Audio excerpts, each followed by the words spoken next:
You've found yourself at the junction where worlds meet. Politics. Civility? How about honesty in this country, folks? Entertainment. I don't like entertainment. And a whole bunch of other stuff. It's about having a healthy body image. You have a very unhealthy body. You should have a horrible body image. Not a big home improvement market in Detroit. We are definitely going to get letters. You're listening to Talk Radio's Strangest Animal.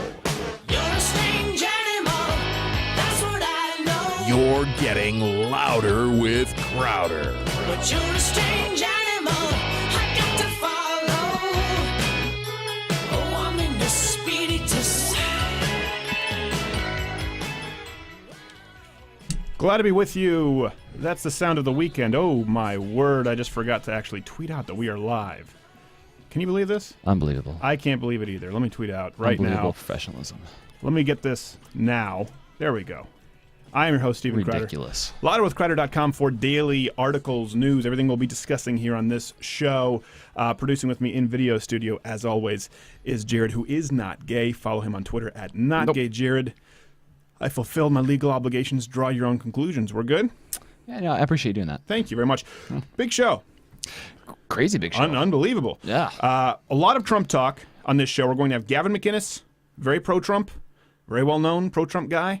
We're going to have Ben Shapiro, very well-known, not a Trump guy, anti-Trump guy. Not a fan. And we're going to have, of course, Courtney Kirchoff, who people love. She's also easy on the eye, to talk about sexism at the Olympics. And we may or may not have the official Olympic social relations czar. I heard that's rumored. Yeah. Right. So we're still waiting on that. We have a few things to get to. We'll get to Trump with the guests because I really do want to provide you with points of view from both sides of that coin. Gavin is very pro-Trump. I also think he's a reasonable guy. Ben is very anti-Trump. I think he's pretty reasonable in the way that he presents his arguments. This week has been Trump all over the news cycle. This is obviously the big quote from this week. You have the video clip. Yep, let's go. If she gets to pick her judges, nothing you can do, folks. Although the Second Amendment people, maybe there is, I don't know. But okay, so that was the one people were calling for him to resign. You tweet me at @๊kraʊdər what you think. Did that seem like it was calling people to shoot Hillary Clinton to you? And we'll get to it later in the show. Jared's wincing. It's just another day of the Trump campaign. Is that what you think he was That's in my doing? opinion. I don't know. I just think he's not the brightest. Okay. I don't give him that much credit. I don't know. Yeah, like you said, all the conspiracy theories fade away if you just think he's not particularly thoughtful with his I don't comments. think he's. Yeah, I think it gives him too much credit in the old noggin. I wouldn't say. I don't think he wanted people to my kill Hillary opinion. Clinton, but That's I don't not- think he knew what he meant. Yeah, I don't think he knew what he meant. Something else, too, we're going to get later in the break. We wrote about this. It was our biggest story of in many weeks.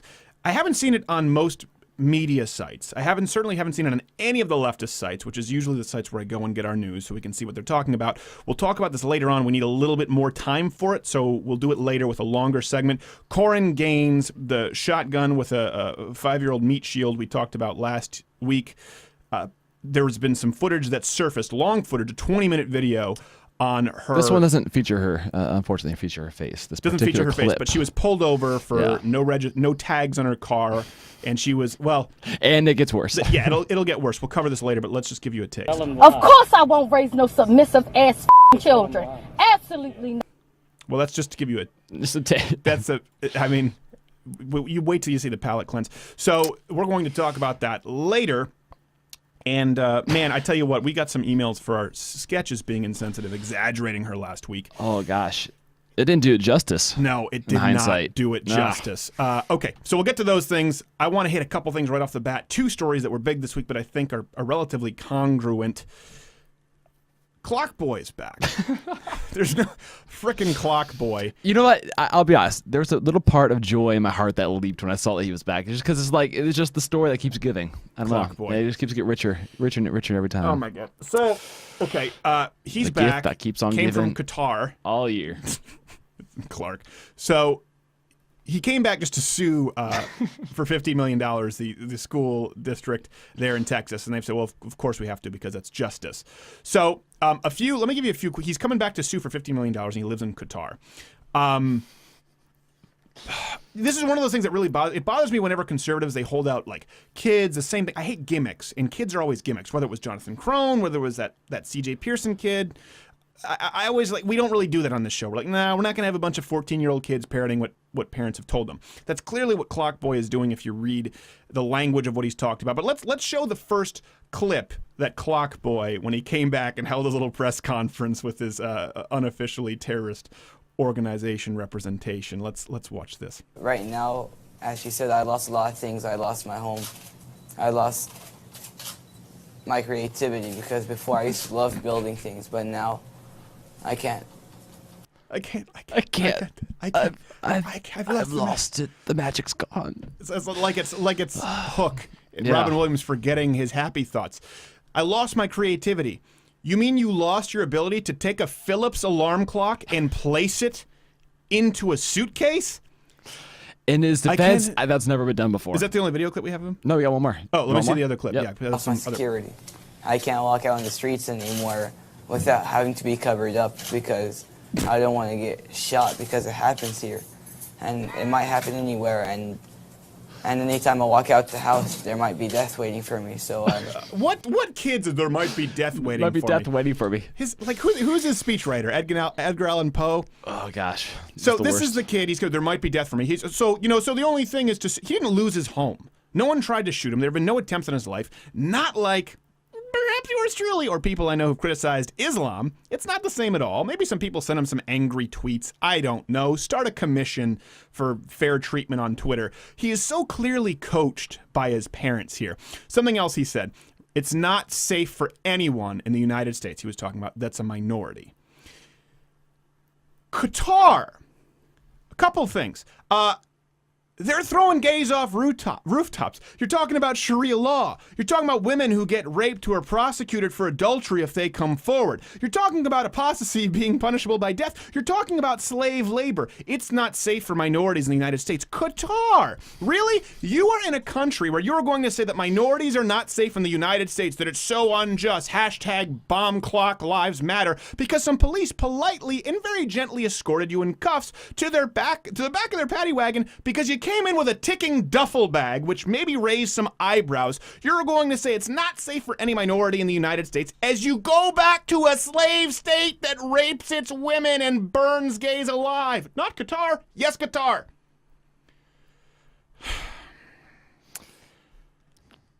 Frickin' clock boy. I just can't. Can Barack Obama, do you think he'll just, all right, we screwed up. We screwed up. We brought him to the White House. The kid's a little huckster. He's a turd. I get it. I would just love just once for him to be like, I get it, okay? I was wrong with fairness, Clock Boy. He may need the $15 million now just to find a plane that will land in Qatar. I wouldn't do it for anything less. I wonder, well, that $15 million is going to fund the future. What with the ingenuity coming out of the Clock Boy household. With the $15 million, I'm going to build the world's biggest, wait for it, it's going to be a building with a clock on top of it. I'm going to call it Building Clock, patented. You little turd. I just can't stand this kid. I mean, I love the fact that he came back, but Qatar, which reminds me. So let's go into another one that I think is entirely congruent with this, was Will Smith in Dubai talking about Donald Trump and Islamophobia. All right, Willie, let's go. In terms of Islamophobia in America, for me, that's why it's important to show up. It's like I'm in Dubai and I'm having fun and I'm tweeting and I'm showing pictures. Hey, doesn't look like they hate me, does it? Right. Okay. That's enough. And then he goes on to say we need to be cleansed of the Trump people. Again, Dubai is an actual. Let me bring this in. UAE, slave trade there. Qatar, I have the Qatar numbers up. I'll bring up Dubai later. One of the highest per capita levels of slavery in the world. Dubai, UAE, the United Arab Emirates, doesn't do much better. You have women who've been jailed. There was a famous English reporter in Dubai because she was raped. She came forward, and of course, she's a filthy whore if you do that in Dubai. Let's talk about feminism. Listen, Will Smith, who's talked about slavery before, first off, this is what we call anecdotal. They seem to like me here. Oh, really? They seem to like a multi-millionaire Hollywood star? You think you're getting the same treatment as every black who walks in, and then guess what? You're building the World Cup stadium.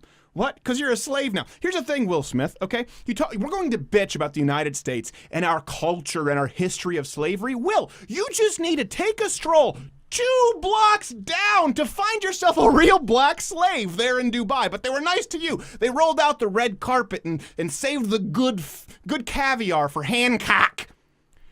I just say, it was nice to me. Islamophobia. Really? You're in a place where there's death for people who convert. And you're going to bitch about the United States Islamophobia? And what bothers me, too, is these people, they all do. We had the same thing to a lesser degree in Canada. They leave the United States and they pander to try and sell these things. We had it with Green Day. We had it with Bright Eyes. And I just remember sitting there. They'd come, oh, I'm moving to Canada. Oh, United States Islamophobia. You have lost your leg to stand on if you go and you perform or you speak in a place where they actually employ slavery. That's this big thing. United States slavery, centuries. Listen, horrible. No one's defending slavery, okay? Despite what Shank might say, Dinesh defends slavery, of course. No, he didn't defend slavery. Nobody defends the idea of, well, maybe some people do. We certainly don't here on this program. You're reaching back through history to show up at a press junket where it still happens. This is the problem with the left, and nobody talks about it. Nobody wants to talk about what's happening with these Muslim countries at the Olympics and the rape and the anti-Semitism. And Will Smith he probably reads the Clock Boy story and goes, yeah, man, I'm sympathetic. Yeah. Irving, Texas. Yeah, that's really cruel there. You know what? We'd be better off in Dubai. I don't want to give you any extra work with the dump button. Are you shitting me? UAE and Qatar, and you're going to go there and make money off of complaining about human rights here in the United States? Black Lives Matter because someone who flipped the bird to the cop and aimed a loaded shotgun got shot. How about slaves' lives matter? They just showed up on a boat. Now, you're a slave now. But let's pay no attention behind the curtain. We'll be back. We'll talk about the Olympics, and I'll have a beer or something.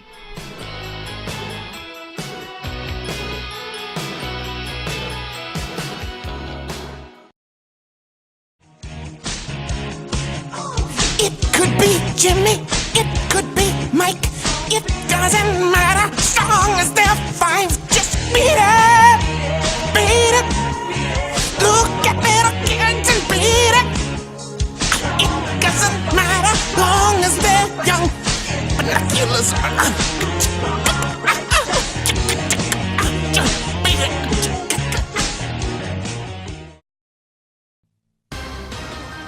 Whoa, Jared, what are you doing? Shoot bad guys. With what? My AR-15. Where'd you get it? AR-15.com. Oh, there's another one.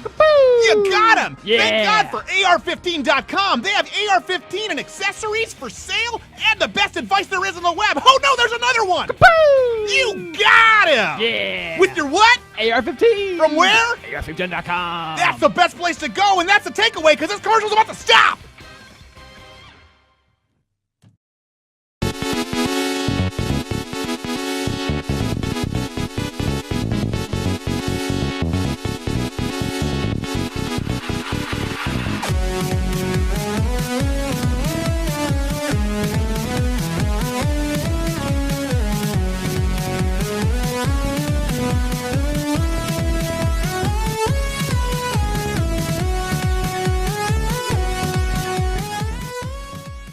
We are back. That is Hopper growling, who, by the way, has some more announcements regarding his VP. Hopper, go lay down. That's just great. Go lay down. It adds to the. We need more choices. Texture. We need some more choices. We need some more choices. So Hopper announced Dean Cain, and we're happy about this. So speaking of Olympics, while we're talking about Qatar, and all right, let's just forget about the Segway. Rape, and they won't ride buses with Jews. Okay. Do you need I say more? I can explain more. I don't think you need more. Olympic boxer from Morocco, been jailed for rape. 2 women. No, he hasn't been prosecuted yet. His name is Hassan Saada. Hold your judgment. I know what you're thinking. Here's the deal. Only 99% of Morocco is Islamic. So there's only a 99% chance that this man is Muslim. Check your prejudice. Before that. We don't know yet. Here's the deal. When we're talking about real rape culture, I was talking with Casey, one of our writers. We wrote about this. Did we just lose something? Is that just the screen? Yeah, it's just a screen. Everything else is working? Yeah, we're good. The screen just went out. So, what is this? It's working for me. I don't know what's going on. This is ridiculous. So, I was talking with Casey about it. I said, well, this is an example of real rape culture. She said, well, not really. It was just one rape in Rio. I said, well, hold on a second. What do you think is more likely? That this guy made it to the big stage, to the Olympics as a boxer, and all of a sudden just had an urge to rape. So out of nowhere, you know what? I think I'm going to try that today. It seems like something that's worthwhile. Or do you think it came from a culture where women need 4 witnesses to prosecute a rapist? Therefore, very few rapists get prosecuted, little known fact in the Islamic world. And has been living in a culture of rape, probably raped before, and then just realized that Rio doesn't play that way. He showed up, raped, and the judo Olympic team said, no, we're going to fight. Take me to jail. I'd prefer jail. That's what I think happened with this guy. So we'll keep it. We'll keep you up to date. But we have so much that gets into the Olympics. One person I know thus far has been arrested for rape. Happens to be Muslim from Morocco. Something else. The Lebanese team. You read about this? I did. Lebanese athletes refused to share a bus with any Jews to get to Friday's Rio Olympics opening ceremony. So they got a new bus. Is there anything more like the Jews just like, let's just get a new bus? Let's just tolerate it. Just put up with so much. Can you imagine if the United States refused to get on a bus with Chinese, with the Lebanese, with take your pick.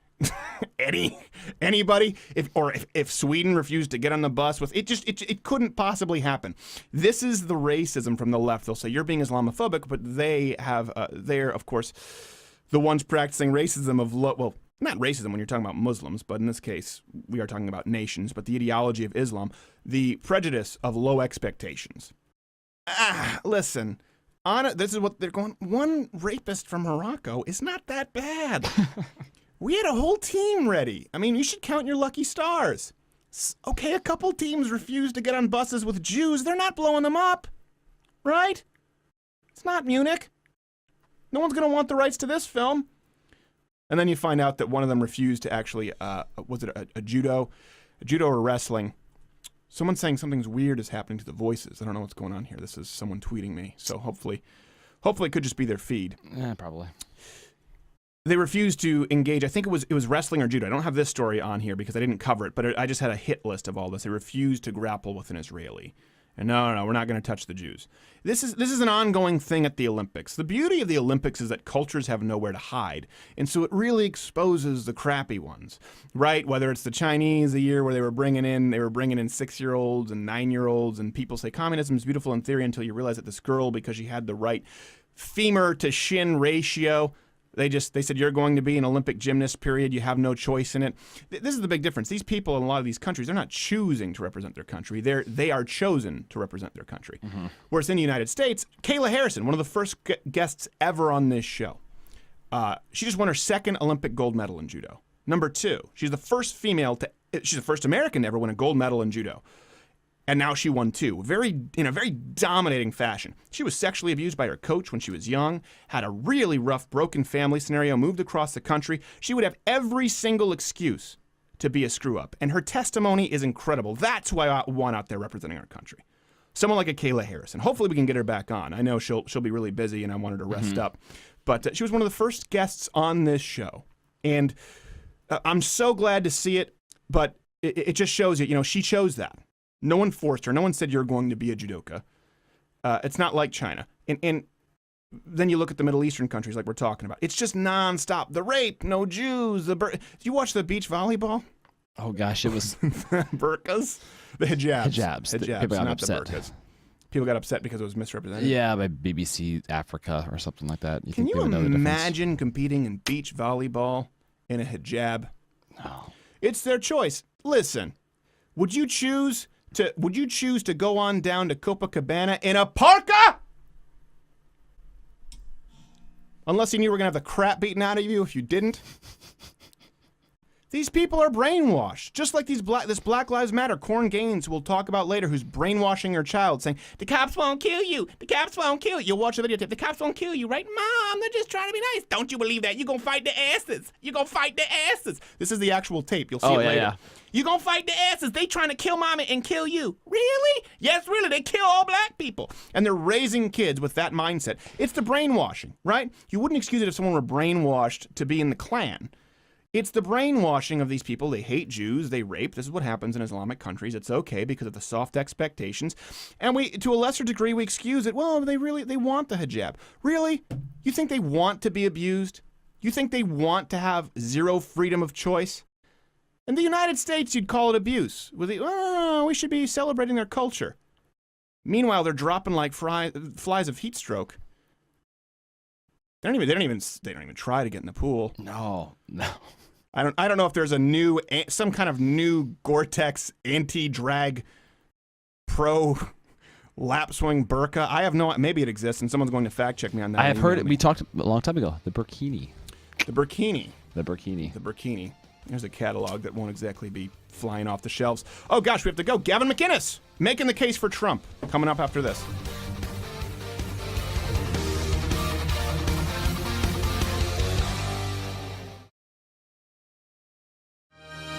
And welcome back to this coverage of the 2016 Olympics, coming to you from Rio de Janeiro, Brazil. Don't drink the water. Now, Bob, as we cover men's wrestling, we get to the podium where, oh boy, these Russians have dominated this sport for decades. That's right, Jim. They're very good at grappling other sweaty men. One could say it's an inclination. It brings us back to the argument of nature or nurture. But of course, taking gold right there is none other than Medvedev. Of course, not tearing up because they are known as cyborgs. As his national anthem begins to play, he is cold and stoic, Bob. Indeed they are. Just look at their lifeless eyes. But he took gold without even so much as having a point scored on him, Bob. That's impressive. I fear for my life, Jim. As you should, Bob. Now as we see the flag... Oh, I'm hearing word in my earpiece that Mr. Medvedev has been disqualified for a positive steroid test. Color me surprised, Bob. Your sarcasm misses the mark because you're unintelligent, Bob. Well, it looks like he will be stripped of that medal, bringing great shame to the nation of Russia. That said... Oh, I'm receiving word now that the silver medalist who will receive gold also comes from Russia, Mr. Latyev, and I'm also receiving word that he just tested positive for steroids. I'm noticing a trend, Jim. Yes, Bob, that naturally means that the gold medal will now be passed down to the bronze medalist, who also hails from Russia, and I'm receiving word he also tested positive for steroids. You know, I'm receiving word now the top 10 qualifiers in this men's wrestling division were all from Russia, and all tested positive for steroids, which means that this medal will be given to the man who originally placed dead last in a twisting turn of events, Hatsuyai Sakuraba, who hails from Japan, and also was under the impression that he'd be competing in judo. I mean, I can't believe I have brought so much honor to my country. I can't believe I went to judo. Oh, and it's touching. That's what the Olympics are all about. It's a tearjerker. Stay tuned for more coverage of the 2016 Olympics from Rio de Janeiro, Brazil, where coming up, we'll be covering women's swimming and the men who've made them great.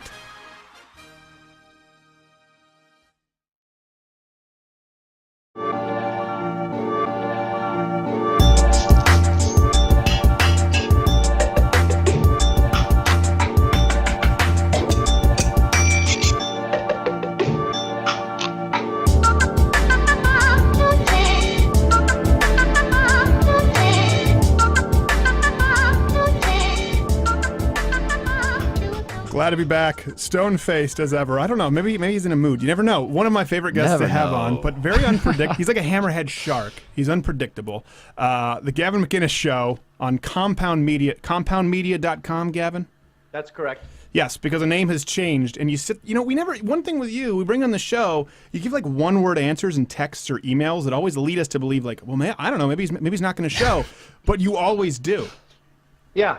I am a Scottish man genetically, and we are incredibly frugal with everything, including time. Oh, let's see what he's doing there. All right, Gavin. Well, we just tried to keep it friendly and have a little chit-chat before the show. Now we know. business was only. that adversarial? I'm just explaining why I'm punctual. Okay. Well, I appreciate. Well, we were punctual. This started. I never said you weren't punctual. Okay. What are you looking for a fight? Maybe. I just want a reasonable discussion. Well, That's all we reasonable want. discussion, of course. All right, Gavin. So, busy week, obviously, big week for Trump. Now, you're a big Trump supporter, and I've always talked about this. You were a big Ted Cruz supporter before, so yes, you're not a guy who feels. You're one of the few who doesn't feel the need to crap on all other members of the GOP to support Trump, which I think we would both agree is kind of a rarity in today's climate.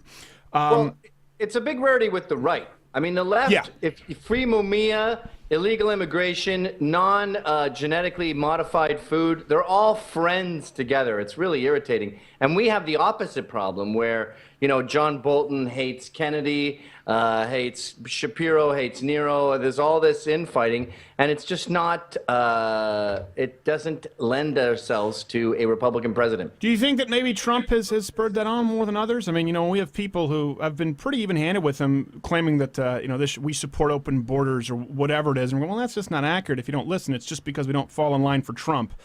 So would you say that bothers you too when you see them doing that? I'm hearing a lot of people saying you need to get in line, but not a lot of people making the case. We'll have Ben Shapiro on next as to, okay, why Trump is trustworthy. Here's the case why you have to get in line. Screw trustworthy. He is the Republican candidate. Every time I talk to you people, you say things like Jill Stein and Gary Johnson and all this. Who's you people? What's me people who are Jill not Stein on board the Trump train? You remind me. See, right away you're doing this. I'm asking you to make the case for Trump, and you're going, you have to do this because you're putting me in bed with Jill Stein, which is a horrifying thought. I don't even know what she looks like, actually. That's how little I care about the Green Party. The Green Party. She's like Jack Layton. This is the analogy. Let me make the case, okay? All right. Your parents got divorced, and I want you guys to come over to the Trump train, which is why I get so emotional. Your mom got divorced. She has a new boyfriend now, okay? He's your stepdad. And I know he's not your real dad. And you keep screaming, you're not my father, and storming upstairs and slamming the bedroom door. He's the best you got now. He's your dad. So you have to accept that and move on. In 4 years, we can fight. And by the way, I totally got you guys back before he was the nominee. And I even agreed with a lot of your points. I have my personal beefs with Trump. Sure. But once Cruz was gone, I said, all right, he's better than Hillary. That's all that matters at this point. I don't think it's all that matters when you have, when you have only 9%. No, Gavin, hear me out here. It's all that matters on Twitter with very small groups of people. Do you know how many people have either voted for Hillary or Donald Trump in the United States today? Total percentage. 9%. That means that 91% of Americans, if you look at their unfavorability ratings, the vast majority of 91% of Americans can't stand Donald Trump or Hillary Clinton. Now, we defend him on issues where I think he's right. I'm not going to be in the business of endorsing someone, but the onus is on Trump supporters to make that case to 91% of America, is it not? Here's the case. It's the best we got. Grow up, pull up your pants. But that doesn't work for 91% of America. You'll lose. Well, then we lose your way, though. We lose when we have to sit there and say, look, he's better than... Why do I have to do better than he's better than Hillary? Well, you chose to. I didn't say to do that. I don't think that's a good enough case. Well, I think he is better than Hillary. I agree, but my point is, 91% of Americans are not happy with either of them, and they're saying we need more than that to pull the lever. And you have Trump supporters who get so upset when you go, man, these polls are getting worse and worse and worse. You've got to change strategy. Why are you pointing out negative polls? Because it's reality. I would like to see him beat Hillary Clinton. It's almost like he doesn't want to.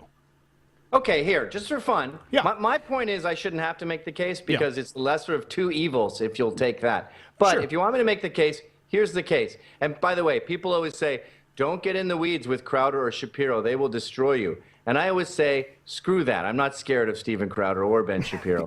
Because I would hope not.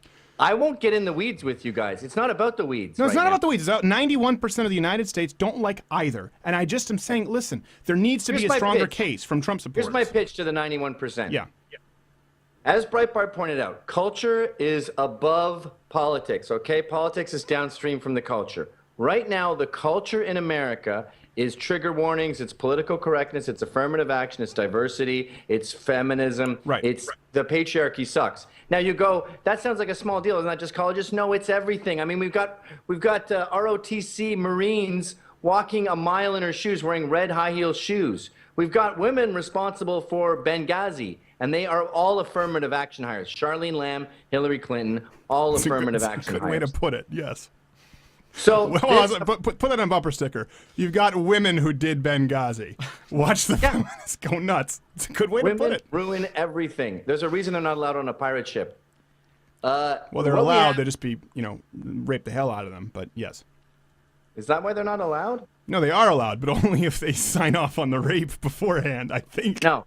Women are not allowed on boats back 100, 200 years ago. But anyway. Well, boats. I'm talking about pirate ships. I'm pretty sure there are some women who were raped on pirate ships. I digress. All pirate ships are boats. All boats are not pirate ships. And this is the problem with Trump and racism. All cats are mammals. All dogs are mammals. All cats are not dogs. Yes, some racists like him. That doesn't mean he's racist. And I've never said that. I've never said that. And I've openly said Donald Trump, I have no evidence. I don't believe he's a racist at all. I have no problem with harsh immigration policies. I would have no problem with his wall if I believed it would work. I would do more than none of those things have ever been leveled at Trump from this program. Okay, I think you know that. So let me finish. Okay, so the culture here, the culture that he's pushing is no more shame, no more crapping on the patriarchy. Right now with the Olympics, we have Michael Phelps wants to hold the American flag. We all want that. Then we have CNN's Camus Bell say, no, it should be the Muslim chick, who, by the way, sucks at fencing. Wait, is he on CNN now? Yeah, he's got some show called Racity, Race, Race, Race. Oh, yeah, well, he was a comedian who I just thought was painfully unfunny. He had that show, and it was really bad. I didn't know he was on CNN. Sorry, continue. That's all it takes. Just be black and have an angle and whine about race, and you'll go right to the top. Or pretend you have cancer like that Quincy dude. But anyway, he's fighting back against that. And once you sort of allow the patriarchy to be cool again, and once you show reverence to this country like that, Muslim fencer sits there and talks about how she feels unsafe in America.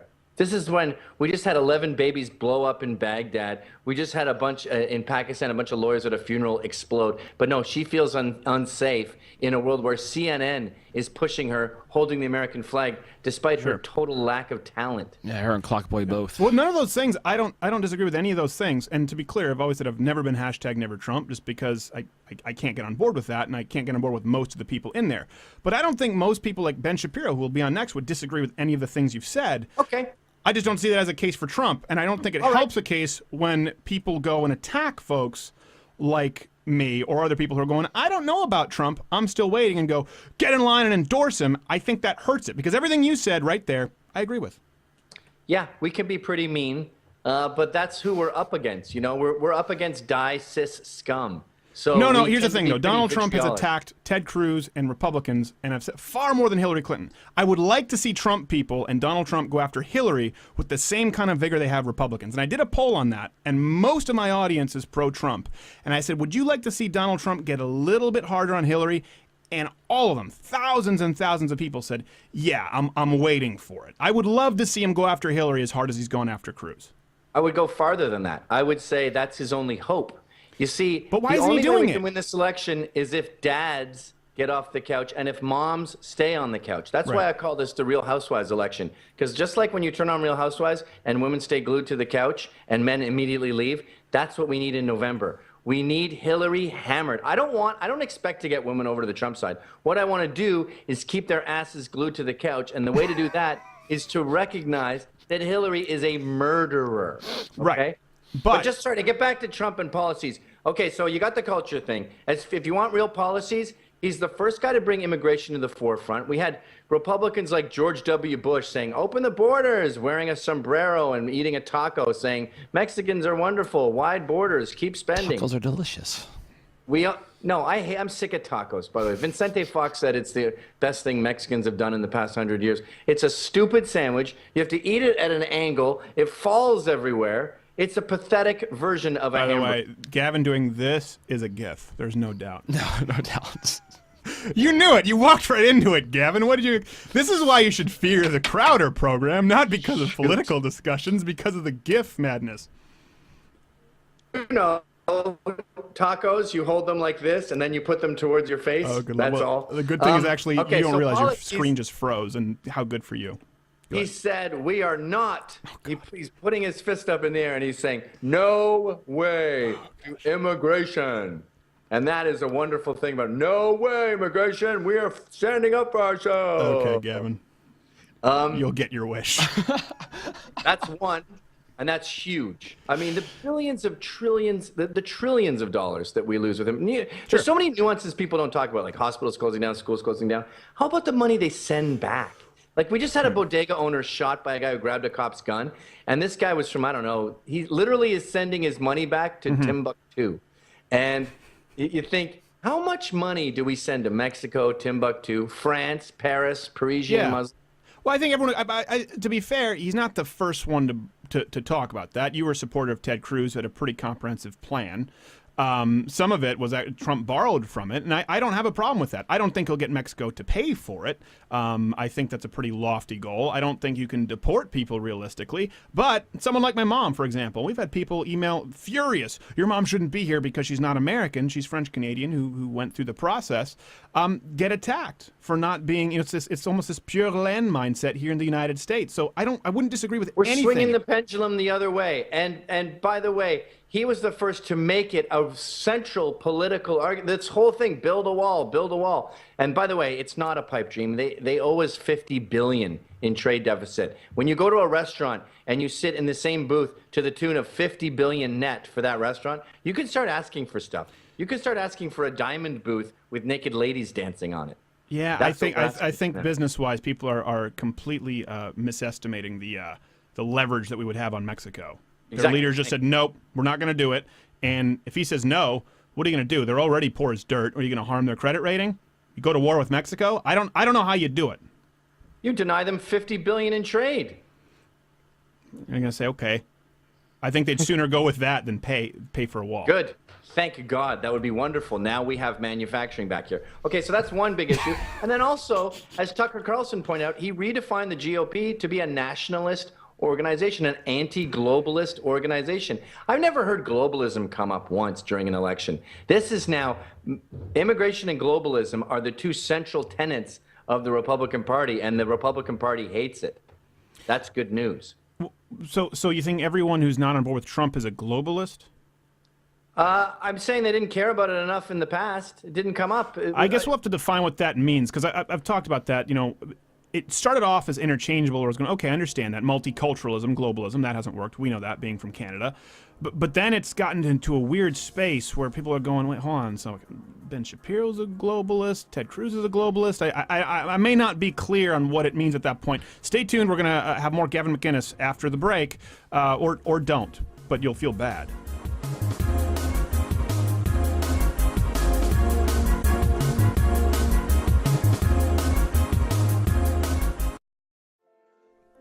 Wow, what a weird movie.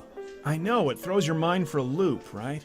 I mean, that's the thing with the Purge series. It makes you think, like, oh my God, what would I do, like, one night if all crime was legal? It's crazy, right? I know, it is pretty crazy when you think about it. What would you do? Oh, good question. I was thinking about it. So to stay safe, what I would probably do is I would go up, to our lake cabin up north. Yeah. Right. I'd set up there. I'd have security cameras, of course, but I would buy a boat beforehand. Maybe 3 or 4 weeks beforehand. Not a big boat, but a boat with a motor that could be fast enough, but I'd pay cash and I would drive it up the week of, before the night of the event, Sure. So I'd take it up there and I would put it out in the water, but I wouldn't put it on a dock where there would be any paperwork. I'd put it out behind the lake house there, and I would drive up the day before the night of the purge, go out there, get my supplies, everything I would need to protect myself. I'd get it all in the boat. Right, good thinking. And then right before the night, I would push off, I would motor out so that once it starts, I would find a quiet sort of cove out there on the lake and shut off all the lights and just go to complete silence and wait it out. Ah, good idea. I thought so. Why? What would you do? I'd kill your mother.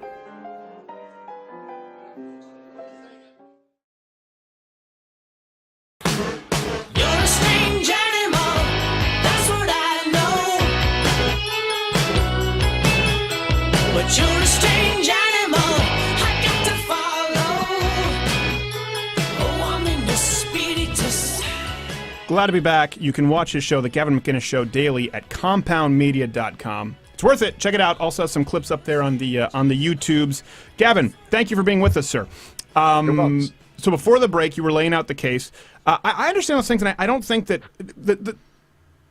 go into the globalism deal. Okay, let me put it very simply.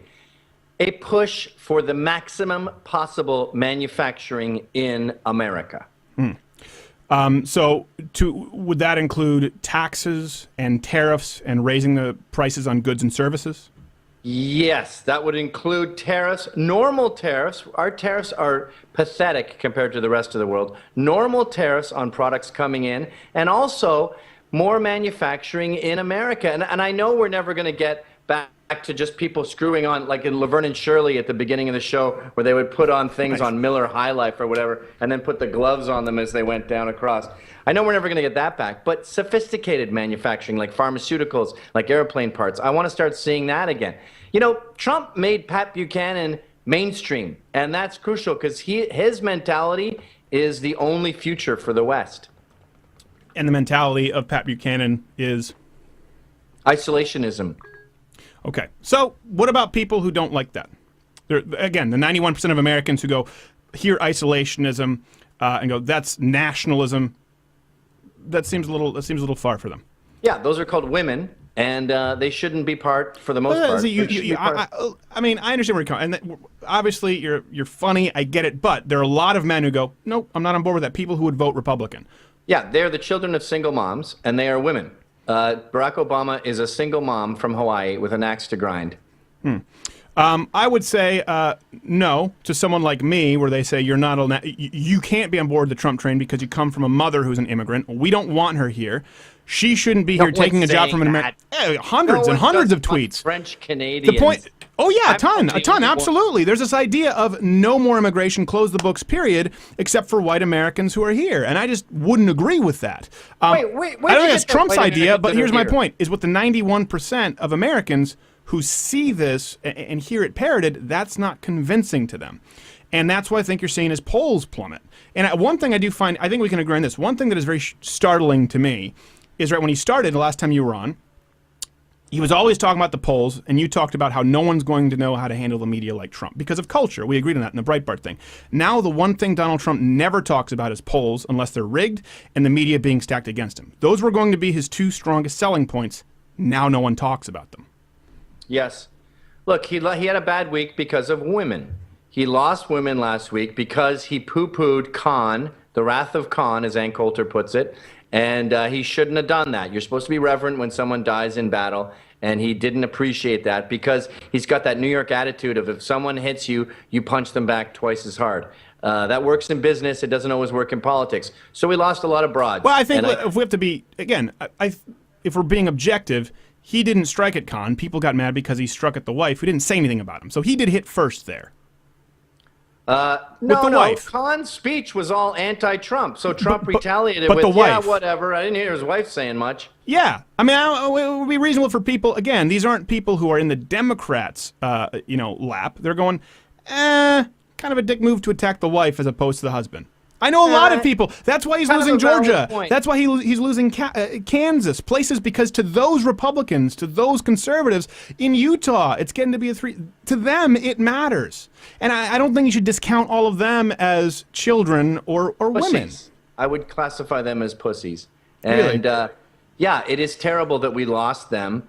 And I don't think we're getting them back. But if we hammer on Hillary, we can keep them from the voting booths in November. And that's the future for Trump. And it's really the future for America. I mean, the 19th Amendment, if we're all honest with ourselves, I would never say it on your show, but it was the worst thing that happened to America. Oops, I just said it. Okay. But in bars, we all admit that. And plenty of women admit that, too. The 19th... Okay, you just said it on the show. Okay. Well, you have a dump button. No, we don't need to hit the dump button. That's fine. You can say whatever you want. I'm just saying there's a reason that this is what's happening right now. I would like to see some tactful changes from Donald Trump because I think there's a lot more that people who don't support him agree with, but the supporters are the ones who keep pushing him away at this point, making it difficult. Yeah, I know. They're playing hardball, but this brings us to this quote he said the other day about the Second Amendment. Now, what I hear with my ear holes is, look, if she gets in, SCOTUS is now hers. We had Antonin Scalia before to stop. He was a stopgap for these kind of things. If she gets in power, Antonin is gone. She's just going to use them to push anything through. And everyone's vulnerable. Housewives, prisoners, people on welfare, everyone's screwed if she controls SCOTUS. Oh, well, I don't know about people who are pro-Second Amendment. They got guns. Maybe they won't be screwed, but everyone else is going to have to kowtow to the dictator. And that's what I got from it. But now, that's not what his own campaign said they meant. And they don't really get it clear. Now, I don't think he meant kill. What does his own campaign say they meant? They said it was about the power of unity in voting. Okay. So it's not exactly what you're saying, and I don't think he was calling. Here's the deal. I agree with you. I don't think he was saying kill Hillary Clinton. No, of course not. He was saying that gun lobby is more effective than the children's rights lobby because they're better equipped to handle despots. But the media turned it into an assassination attempt. Esquire magazine said, okay, that's it. The election is over starting today, right. Which a lot of women fall for. But no one will go for no one is talking about the 4 enemies of Clinton who died in the past. Oh, people are talking about it everywhere. And I've said on this show, I don't get anywhere near conspiracy theories. If you check the archives, the only one that I even consider entertaining is the Clinton body count because it is fascinating. It's fascinating. And there's a lot of false memes going around about these 4 deaths recently. For example, was it John Black guy? He wasn't about to testify against Hillary, so we have to correct that. So there's the DNC staffer guy. There's a lot of it that's misinformation, but like what? The guy was not the what's the black guy's name? Not Jon Snow. I'm mixing up with, but it sounds like that black guy. And if you see the information, they said he was going to testify against Hillary that day. That wasn't happening. He wasn't ever going to be testifying against Hillary, though he did die. But he did drop a barbell on his neck and choked himself to death, as many weightlifters are wont to do. It happens over actually a one dumbbell, time which is even harder. I don't even know how you drop a dumbbell on your neck. Gavin McInnes show at compoundmedia.com. His time is valuable, so we're just going to boot him. Compoundmedia.com. Check out his show, and we'll have him back here, and I don't know, maybe he'll be happier. He gets kind of moody. I think he's hungry. This is New York City. This is called cheery discourse. Oh, no. No pants.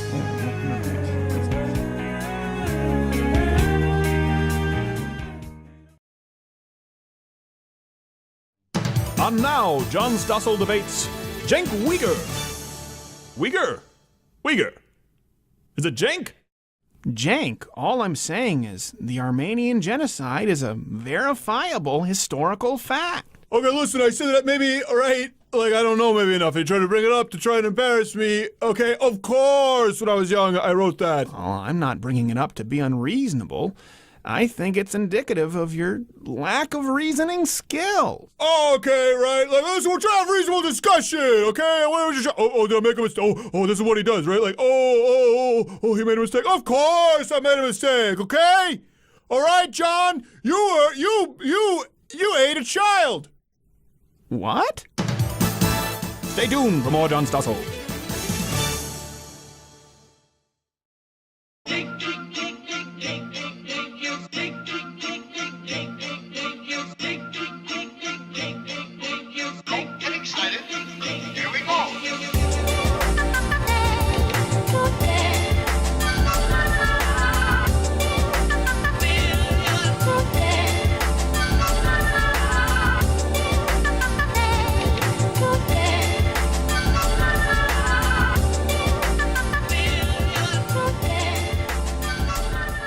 New chapter, second hour. That was Gavin McInnes. Lively chat on the Twitter. Yes. And AR15.com, one of our wonderful sister sites over there. Wonderful supporters over there. Producing with me in studio, as always, is Not Gay Jared. Follow him on Twitter at Not Gay Jared. He's not gay, doesn't like men, any of that stuff. I fulfill my legal obligations. I don't care if you draw my own conclusions. Ben Shapiro coming up in a couple of segments. Right now, why are you laughing? I know what's coming up. Oh. Are you looking for what's coming up? I know what's coming up. You know what's coming up. I know so we said we needed a longer segment, so we should just get into this right away. Korryn Gaines is the lady who we talked about last week, who was shot in her apartment by the Baltimore PD. She was killed. Thankfully, her son, who she used as a human meat shield, is fine. Big outrage from Black Lives Matter. We wrote about it. 3-hour standoff. You aim a loaded shotgun at cops. At a certain point, I don't have that much sympathy. But the point I was making was that Black Lives Matter is clearly scraping the bottom of the barrel when they use this woman and they trot her out there. Well, here's the deal. There's been footage. It's been put up. It's been removed. It's been put back up. So we've archived it. Hopefully it doesn't get removed again.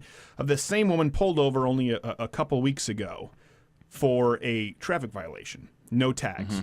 And it's a 20-minute video. We have it at louderwithcrowder.com. But a lot of people haven't seen it or aren't aware of it. When we posted it, it only had like 50,000 plays.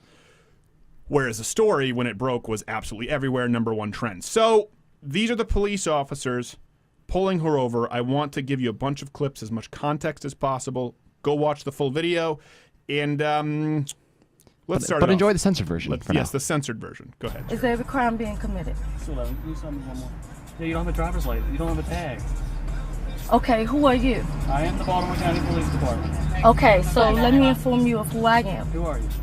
I do not participate in any of you guys' side laws and things like that. I don't participate. Well, if she chooses not to participate. So here's the deal. There are sovereign citizens out there, is what they call themselves. The Moors are some black groups who just simply they refuse to take part in our current legal system, but they're driving on public roads. And she just thinks, well, I'm not participating in your system. Imagine being a cop having to deal with that. Okay, no tags. Listen, we're just trying to make a routine traffic stop. I will participate with no law and order. So that's how it's starting off. I want you to be the judge as to whether this officer seems like he's trying to be reasonable, trying to be kind to her. Let's go to the next one. Have any tag on Sir, you have yet to identify yourself. I'm a Baltimore County Police officer. Okay, can I see some ID, please? What kind of ID would you like? I would like to see a picture of you and also a delegation of... Sure, okay. And a delegation of authority order. And then will you give me my address? That is what authorizes you to be in... Okay, so no, that's not a delegation of authority order. Listen, okay.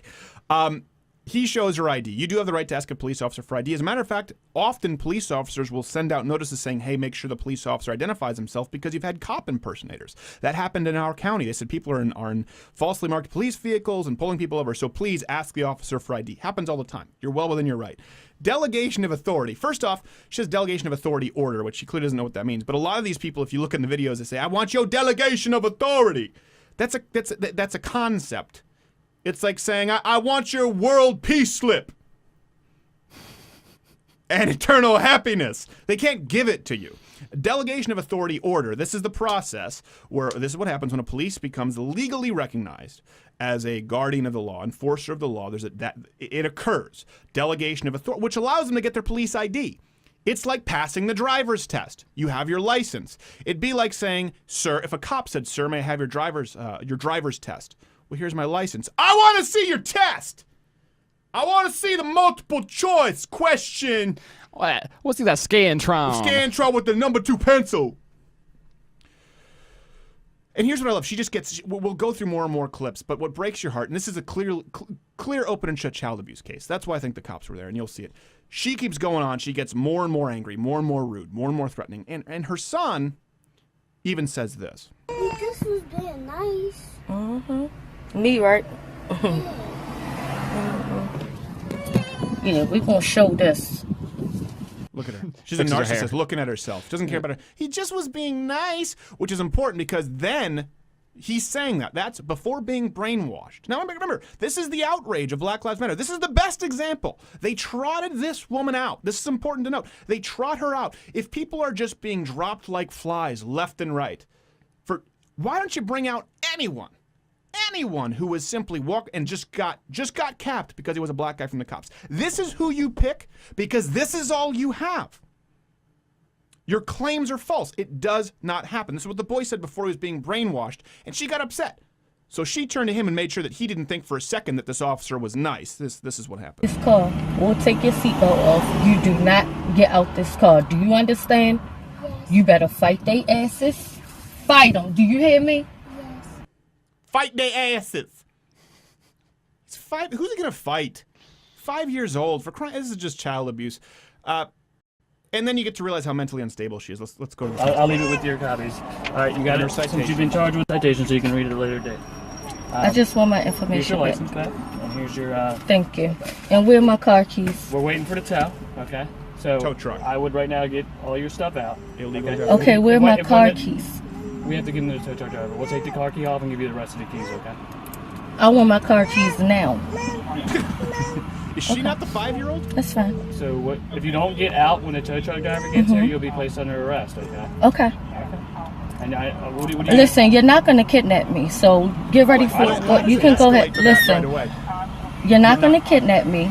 I've never been arrested. I'm not committing a crime. There is no victim here. We can come back. You don't obey the law. That's why you've never been arrested. You're not going to kidnap me.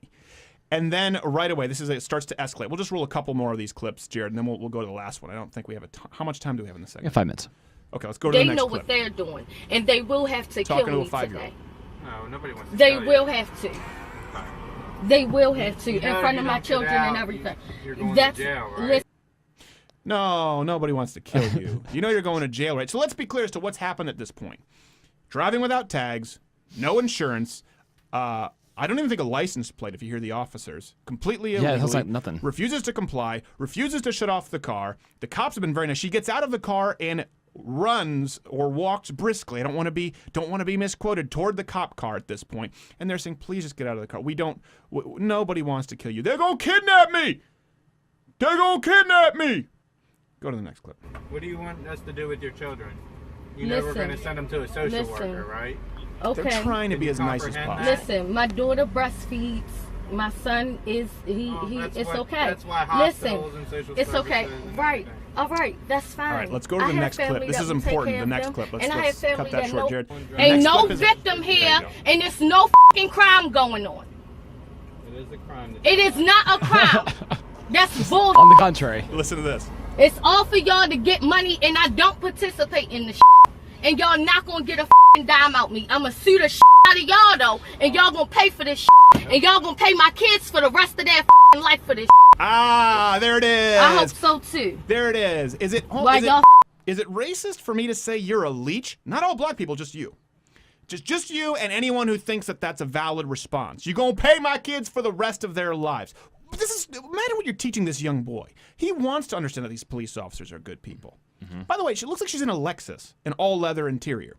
And how much you want to bet she's not breaking any... Well, actually, you are breaking the law. It's not a victimless crime. You have insurance to help other people. How much you want to bet if she rear-ends people while she's farting in the car with her makeup and her hair? How much you want to bet that she's the first person who would drive off and not give you the information? Does she seem like a responsible citizen who would say, oh, my God, let me take care of you. Let me make sure that you're okay? I very much doubt it. Let me see what we have here. All right, let's go to the clip, not the next one, the one after that. What did I just tell you? Don't cry. I just want to Don't make cry, sure and you better fight. You better fight them. Here's something that happens too in the full video. The cop tries to take the baby out because a tow truck's coming. And here's something very important. This is such a horrible mother. She grabs the kid's legs and tries to rip her from the cop's arm. The cop, the evil, mean white cop who's pulling her over and simply being abusive, lets go because he doesn't want the girl to be hurt. This woman was willing to hurt her children and put them in harm's way at this incident before she used him as a human meat shield. And the police officer let her take the child so that the child wouldn't be harmed. It couldn't possibly be more clear. Is the next one that you see what they want to do to us? I think so. Okay, let's. They are not for us. Okay. They want to kill us. And you never, ever back down from them. Okay. We don't want to kill you. Back down from them. Okay. We don't want to kill you. We're your friends. We're here Do to you help believe that? No. Oh, okay. Look at that. That's just, it breaks my heart. Listen, if someone is out there and wants to foster this kid, I really think you could teach this kid about family, freedom, country, and teach them how to question authority appropriately, teach them how to respect authority when appropriate. This would be a great turnaround, a fantastic turnaround story. Let me give you one more that I thought was pretty telling here. Go to the next clip. He's seen videos of you shooting people that look like his father and so don't even talk to him. Really? Where's the father? Because I read the report with the other felon in your house, there was a warrant out for his arrest. That wasn't the father. Where's the father? That boy probably be better off with the father. Let's go to the last clip. Ma'am, you still have a chance to get out of your vehicle and walk home with your children. It's right, you live in Carrickville, which is right there. I'm giving you that opportunity right now. That's the takeaway. You understand? This is an example of police officers whose names have been tarred and feathered all the way, by the way, on Twitter, social media, saying ma'am after everything, threatening them, yelling, saying she's going to take their jobs, abusing children in front of them, ripping children from the arms of police officers. He's saying, listen, please, I'm giving you one more chance here. Walk away. Walk away. Black Lives Matter, you have that chance. After Dallas, after an unbelievable record rate scene of violence against police officers, you have that chance now to walk away, to take ownership, to stop it, and to try and create some healing. We're giving you that last chance as citizens of the United States. We'll be back.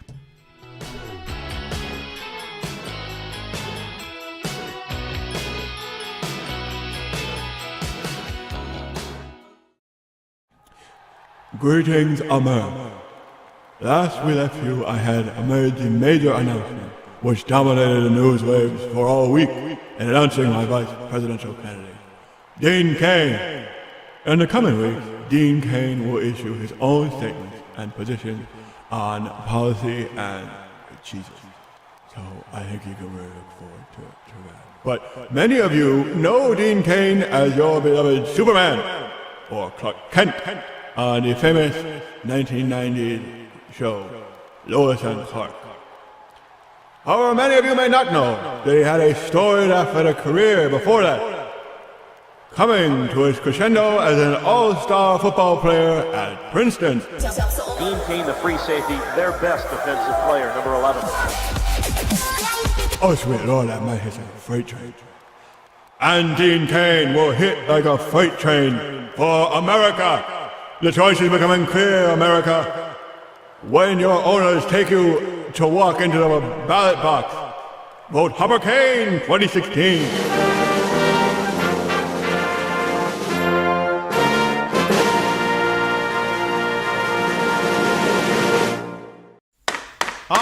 All right. The double secret patriarchy meeting is now in session. First item of business. It is very important that we make sure women don't catch on to the fact that marriage is nothing more than glorified rape. So please keep that under your hats, shall you? Yeah, absolutely. of course, yeah. All right. On to item number 2.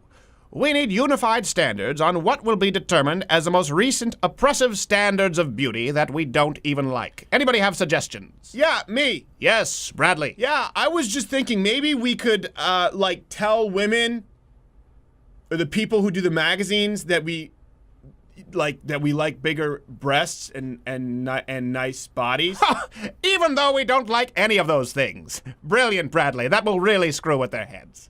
Anyone else? Yeah, over here. Yes, Phil Cool. Yeah, I was thinking maybe we tell people that we like women more, who are how much time do we have? More nurturing and good as about a minute 10. Okay. Even though clearly men are not attracted to any of those qualities in the Oh, opposite sweet. sex. Good You think thinking, people catch Phil. on to We'll the be sure to maintain our I don't know. I think some people. Okay, one more. Yes, you in the back there, Perry. How about we put out the Seems like notion they just that we like our women? caught on. But I'm looking So at I it know right now, they see the rumors and they Oh, see that's what we're saying. glorious. Even And, though men clearly like I women think who s- I look think like some of them androgynous do, little but I boys, don't. we'll tell them it's- that we prefer them looking tough to feminine. measure on Oh, Twitter. that'll be sure to get their sarcasm's goat a and lot grind harder their gears. Well, I think you we have a do lot that? to work Because with this sometimes week. you don't know how to do it. Refreshments are in the back, People but are keep it fans to or a stuff, sometimes they say two-per-person things and maximum. they Double really secret on that. patriarchy meeting is adjourned. See you next Tuesday.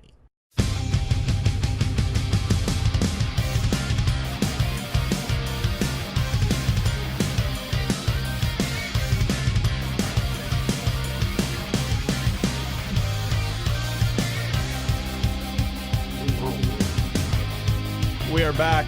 That's Hopper growling for freedom. He loves freedom. Oh, it just digs it hard. The dog can't get enough of the freedom. enough. We're going to get to our next guest here real quick, but we're just talking about that. A lot of people were lighting the Twitter up on the Korryn Gaines. Those cops were much nicer to her because she was a black woman. Me, as a 220-pound male, I would have been tased so quickly, and nobody would have been surprised. It would have been, here's your ticket. No. And everyone would have told the story for the rest of all time. Did you hear what happened with mäkraʊdər? What happened? They gave him a ticket and he said no. What do you mean he said no? Naturally, they beat the crap out of him afterward. Well, of course, that's the progression of things. But he said no to a ticket? It wouldn't even mean no, and it wouldn't be a headline because people would be thrilled. Something I could think about was, you talk about the father thing. What kind of mother is showing these videos to a 5-year-old son? A mother who wants to brainwash an entire generation into hating cops. It's so sad. It's so sad that I'm sorry. I'm not going to apologize anymore. That Black America today in 2016 has been set so far behind when you compare it to my parents' generation. When you compare it to even when we were kids, that 80s, 90s generation. They are more entitled and they've been more brainwashed now because of mothers like this, and it is terrible. All right, we do have a guest here on the line. This is a treat. We get him every now and then. We get these exclusives with people in high positions of authority, and he is the official Olympics social relations czar. Is it James? Is it? Yeah. Hey, Stephen. Thanks for having me on again. It's always a pleasure. No, we're glad to have you on. Always good to have a czar on, and appreciate you making a stop on our little podcast here. So you're in Rio for the Olympics, correct? Oh, yes. I'm in Rio, and it's been a really great time. I touched the ground last week, and other than, accidentally drinking the water, it's been good ever since. It's been good. Have you been enjoying the culture there? Oh, yes, I have. I've been enjoying much of the culture. The Olympic Village is just fantastic. It's like a spring break Van Wilder film. Well, that doesn't seem very professional. Well, it's the perks that come with the gig, Well, I guess okay. We don't want to delve too much into that. So, what are you here to report for us? There've been a lot going on. Obviously, the issues with the Lebanese and the Jewish bus situation we talked about, the Islamic rape. Been a lot of newsworthy stories. What's going on? Yes, lots and lots of things happening this week. But of those that you mentioned, you forgot to mention the most noteworthy story of the week. And what is that? Well, I was at the swim meet, and I don't know if you knew this, but the entire swim meet was boycotted by Black Lives Matter. Really? I'm surprised we didn't hear about it. Did you hear? We haven't covered this on the site. They've been usually McBrody catches those ones. Usually he catches those ones. What did they give a reason as to why they're boycotting? No reason at all. They just did not show up to the event to compete at all. All of them just decided to stay home and protest. It's sensational. I've not seen any sources on this story. Are you sure about it? Oh, yes. I was there today. I was the guy on the ground. I saw it with my own eyes. Well, what did you see? Well, I didn't see any African Americans, and they just decided to stay home. Well, they're not. Well, yeah, African Americans. I mean, at the Olympics, they don't necessarily have to be. We African Canadians. Well, yeah, no, there's no African Canadians, no Africans. So no black people of any kind. No, not a single. But that doesn't mean a boycott. Are you just saying this because there are no black people competing in the swimming events? No, come on, Stephen, come on, okay? It's very clear that there are tons of very talented black swimming athletes. They just decided to not show up in protest. Okay. I would like to see a source on this. I think you might be misled because of notable absence. I don't think you're correct on this, James. I assure you I am very correct.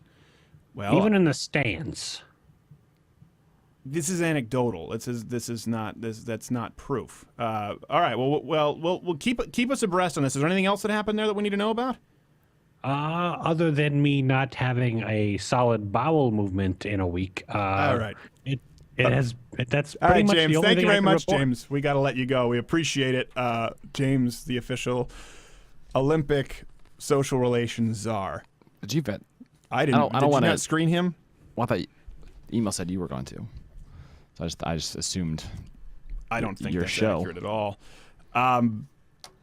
There is I can understand how one would get confused with a notable absence. Yeah. Is there any way we can just wash that segment out? We probably should.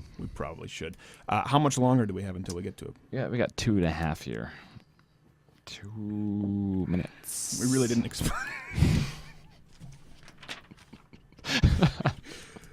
Oh God. Okay. Well, let's talk more about the.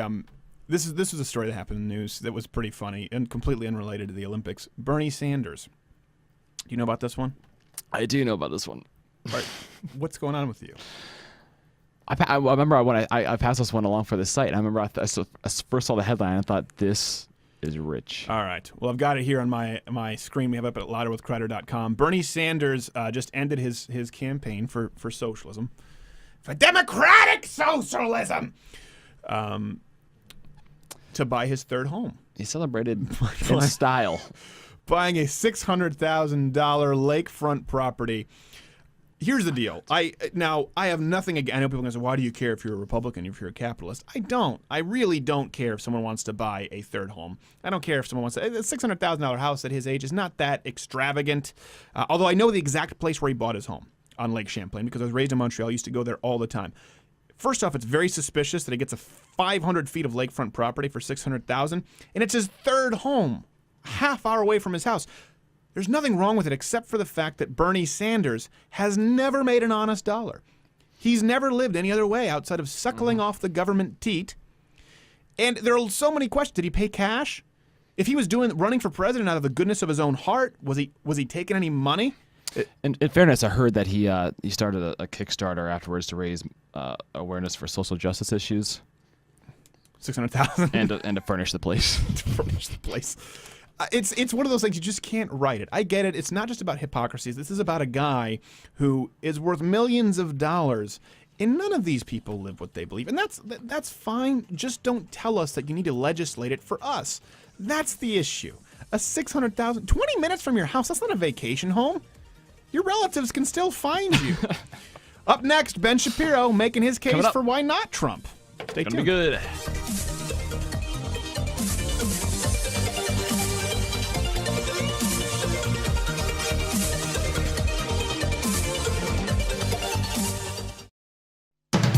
And now, John Stossel reads nursery rhyme.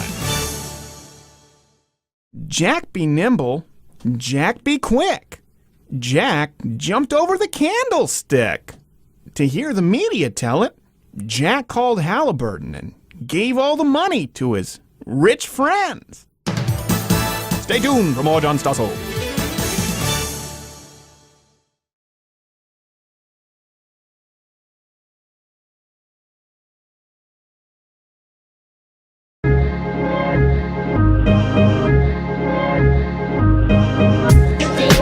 Wake up, it's fly. Reach the wizard. It's fly. Wake up, Stop it. This is a respectable guest, not gay Jared. Get that out of Sitting there. there Get that out of immensely here. uncomfortable. So we had the pro-Trump on the got first really hour, weird. and now we have the other side of the coin. I'll let him describe it. Ben Shapiro Show at dailywire.com, friend of the program. Ben, thanks for being here.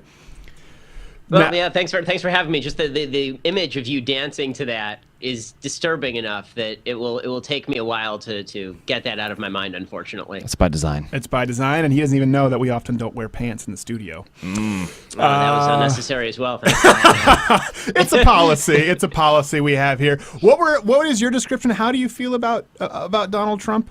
Oh, I mean, I have a couple descriptions. What I feel about Donald Trump is what Rabbit feels about Tigger in the Winnie the Pooh books. Like, I want to take him out to the forest while it's real foggy and then just sort of sneak away.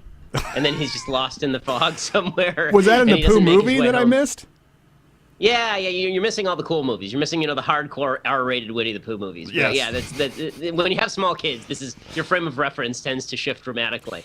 It used to be Terminator references, and now it's Winnie the Pooh and Rapunzel. Winnie the Pooh and Rapunzel, which was gross abuse to women. They were literally yanking at her scalp. They were just, throw down your hair. Disgusting. Throw down your hair, bitch. Disgusting. I'm going to climb. It's horrible when you think about it. So you're not a fan of Donald Trump. We had Glenn Beck on last week, and people were furious. Here's the deal, though. I do think... No, people were furious with the anti-Trump people? No! Right. I can't believe it. That's crazy. Well, Gavin kind of laid out his case for Trump. Big thing this week. So let's get into what happened this week. The Second Amendment quote. What do you think about that? Do you think the media is going to go wall to wall and it's somewhat unfair? Do you think he was calling for an assassination? What's your interpretation there? Okay, so two things. One, the media always goes wall to wall. They are always unfair, and you're an idiot if you step on the rake anyway. Right? You know that the rake's going to come up and hit you. So if Fair. you step on the rake, that's your problem. Mm-hmm. Like Reagan faced this, Ford faced this, probably at some point Calvin Coolidge faced this. I mean, at a certain point, you just sort of assume the normal is that you're going to get clocked by the media. So your first order of business is don't jump on the landmine. And if you are going to jump on the landmine, try not to do it with both feet at the same time. But Trump is constantly jumping from landmine to landmine like a cartoon character. So that's the first thing about this. The second thing is what he actually said. What annoys me about this is not like I think that he was calling for Hillary's assassination. I don't think anybody is sitting around going, maybe the media are overplaying this, and yes, he really wants Hillary Clinton to be shot. Why? She went to his wedding. They seem like friends. No, what he actually was saying, what he was actually saying is the same thing that stupid people always say about Second Amendment advocates, which is if you don't do what Second Amendment advocates want, those Second Amendment advocates are going to grab their AR-15s. We're all sitting in our basements oiling them, just waiting for the Supreme Court to do the wrong thing. They're going to go to Washington, D.C. We're going to station ourselves in the trees, right around. What were they, Keebler elves? Yeah, exactly. The Keebler elves, the evil Keebler elves. Yeah, that's right. And so the problem with Trump is that he speaks conservatism as a second language. It's like ESL out here, English is a second language. He speaks conservatism as a second language. So, the only reason Second Amendment advocates, I like that we're Second Amendment people, like we're our own separate tribe, we're like the Cherokee, the Second Amendment people. We don't consider you among us because you're in California. You can't even get the full capacity magazine, so don't try. That's true. Well, we're an adjunct society, so the Second Amendment people. We're like the uncool members of the tribe. Yeah. They put us out in the forest, but we didn't have the spirit dream. You're like John Kasich showing up to the party with a case of Zima. We're like, we'll allow it, but we're not happy with it. That's exactly right. So in any case, the only reason, I mean, you're a gun owner, I'm a gun owner. The only reason we would go hog wild on the authorities is if there was a law passed to confiscate all the weapons and they came to our house and tried to take the weapons. Right? If there were a judicial decision overruling Heller, we wouldn't head over to Washington, D.C. and try and track down Elena Kagan. Well, Nobody's hold on a talking second. about that. I wouldn't, but I have seen people defending that position. And we talked. This is something that's important. I want to interject because people will get really mad about this. I've talked about this on the show, and I said, we do have to admit that at some point an armed insurrection, at some point is reasonable. And I said, what is it for me? And I said on the show, I think for me would be if they get to the point of collecting guns door to door. I don't think that's out of the realm of possibility. Now, I wouldn't say that as far as taking out someone in the middle of an election. I don't think we're there yet. But I think, like you said, I don't think Donald Trump meant that. I think it's more so there wasn't a lot of thought given beforehand. Maybe he was tired. No. Donald Trump said something without a lot of thought? No. Yes, but we both admit I don't think he was calling. Metamucil of the mind, my friend. Well, I don't think...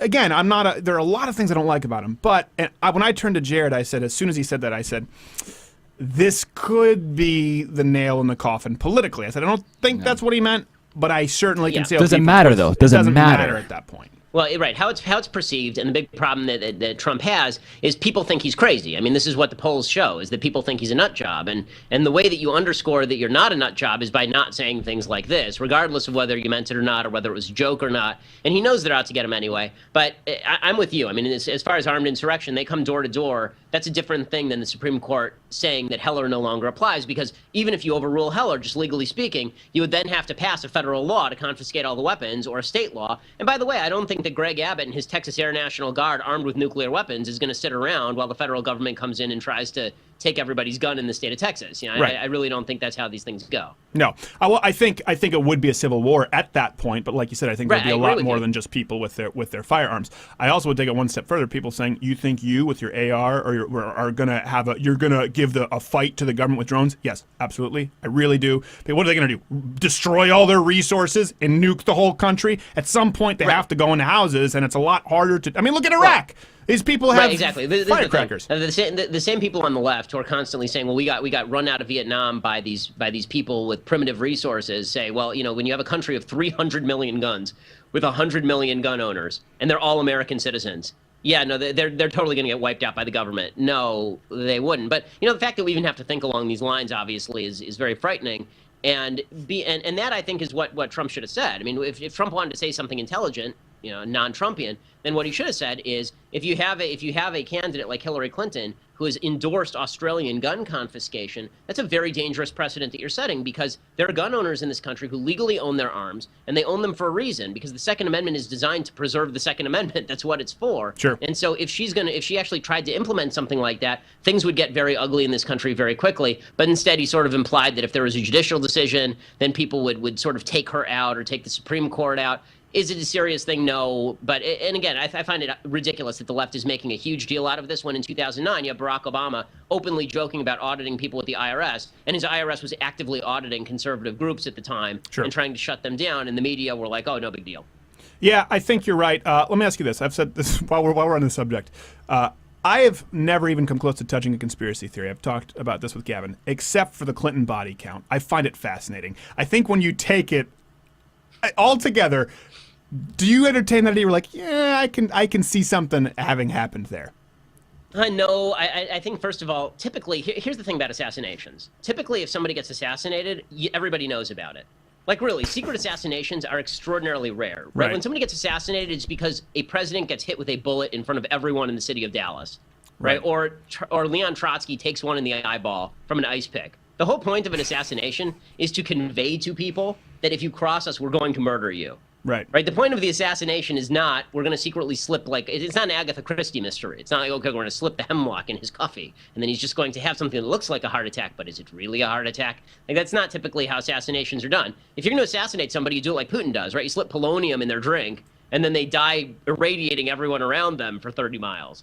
The idea, if the Clintons were going to kill people, first of all, if they were going to kill people, I don't think they would start with low-level Democrat staffers after they've already delivered the process. Right? Like, that doesn't, like, these are the wrong people to kill. Even if you're on the Clintons are killing people bandwagon, like, I could see Sidney Blumenthal killing people in Libya. I mean, the man did business in Libya, and people getting killed in Libya all the time. That I could see. Right. But like Hillary Clinton killing people domestically, I'm not a big buyer of the kind of Hollywood mythos of though we have had some stories when we people. talked with Governor Huckabee off air. Not Gay Jared knows what I'm talking about. And we were like, like they've done some, obviously in Arkansas. And he gave us a couple stories where I've never known him to exaggerate those kinds of things, or not an assassination, but certainly beyond politics as usual. Well, I mean, I could certainly see Mike Huckabee taking out the manager of a Dunkin' Donuts for what's behind the counter, but that's a whole different thing. Stop it! Stop it! He's a nice man, Ben Shapiro. For a Jew, he knows a lot about murdering people. What does that have to do with being Jewish? The IDF does that.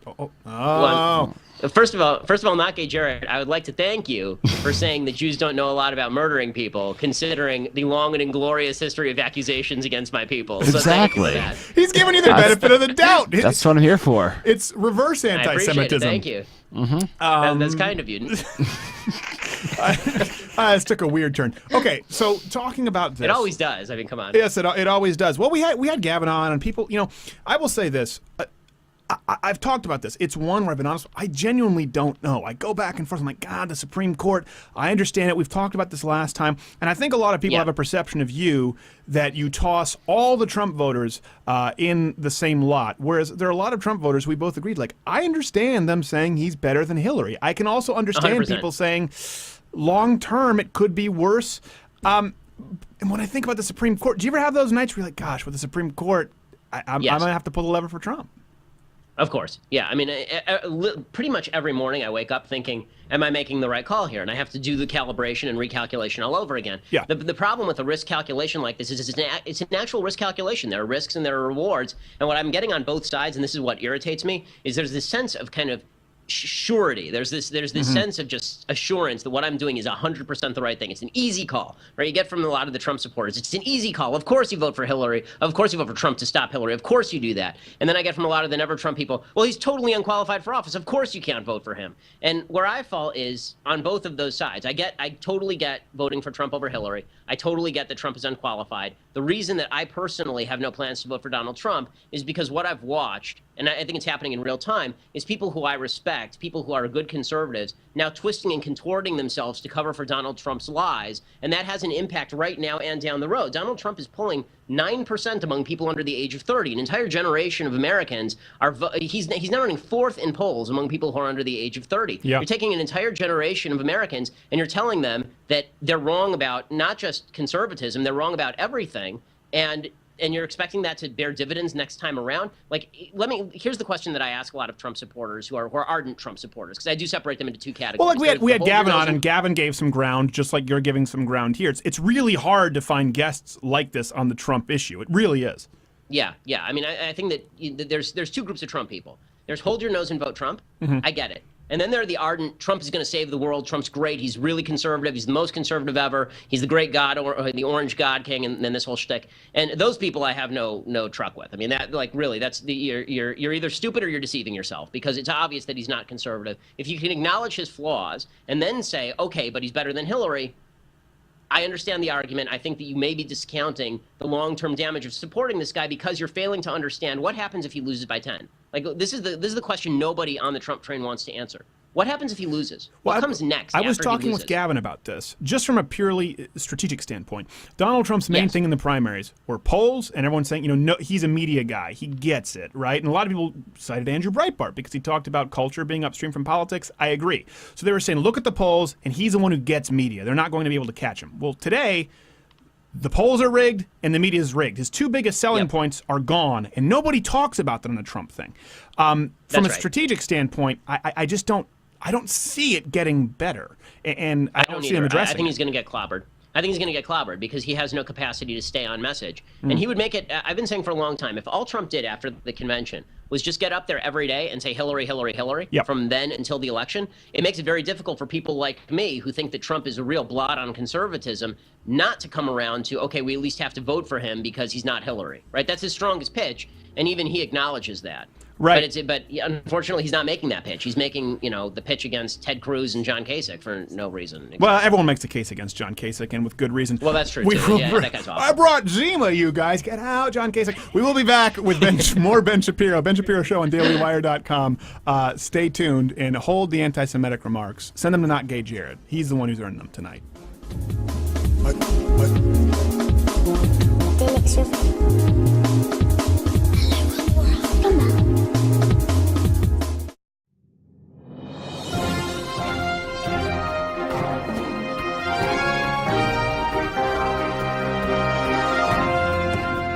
For breaking news on Louder with Crowder, I'm Perry Matheson.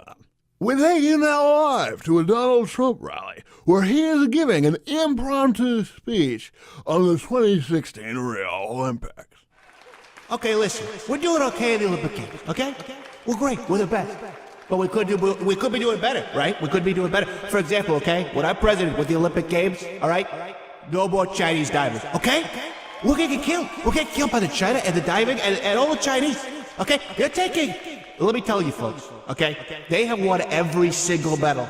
All right? In the last, 50 years. The Chinese diving. They're hiring. They're getting girls there. We're 6. They're passing them off. It's not even illegal. Okay? So when America has our people in the Olympics, okay? No more China at the diving. No more 6 shows of the China. And we're gonna have Donald Trump is gonna make sure that our divers will be 4'6", 7-year-olds. We'll keep you abreast as the story unfolds. For Louder with Crowder, I'm Perry Matheson.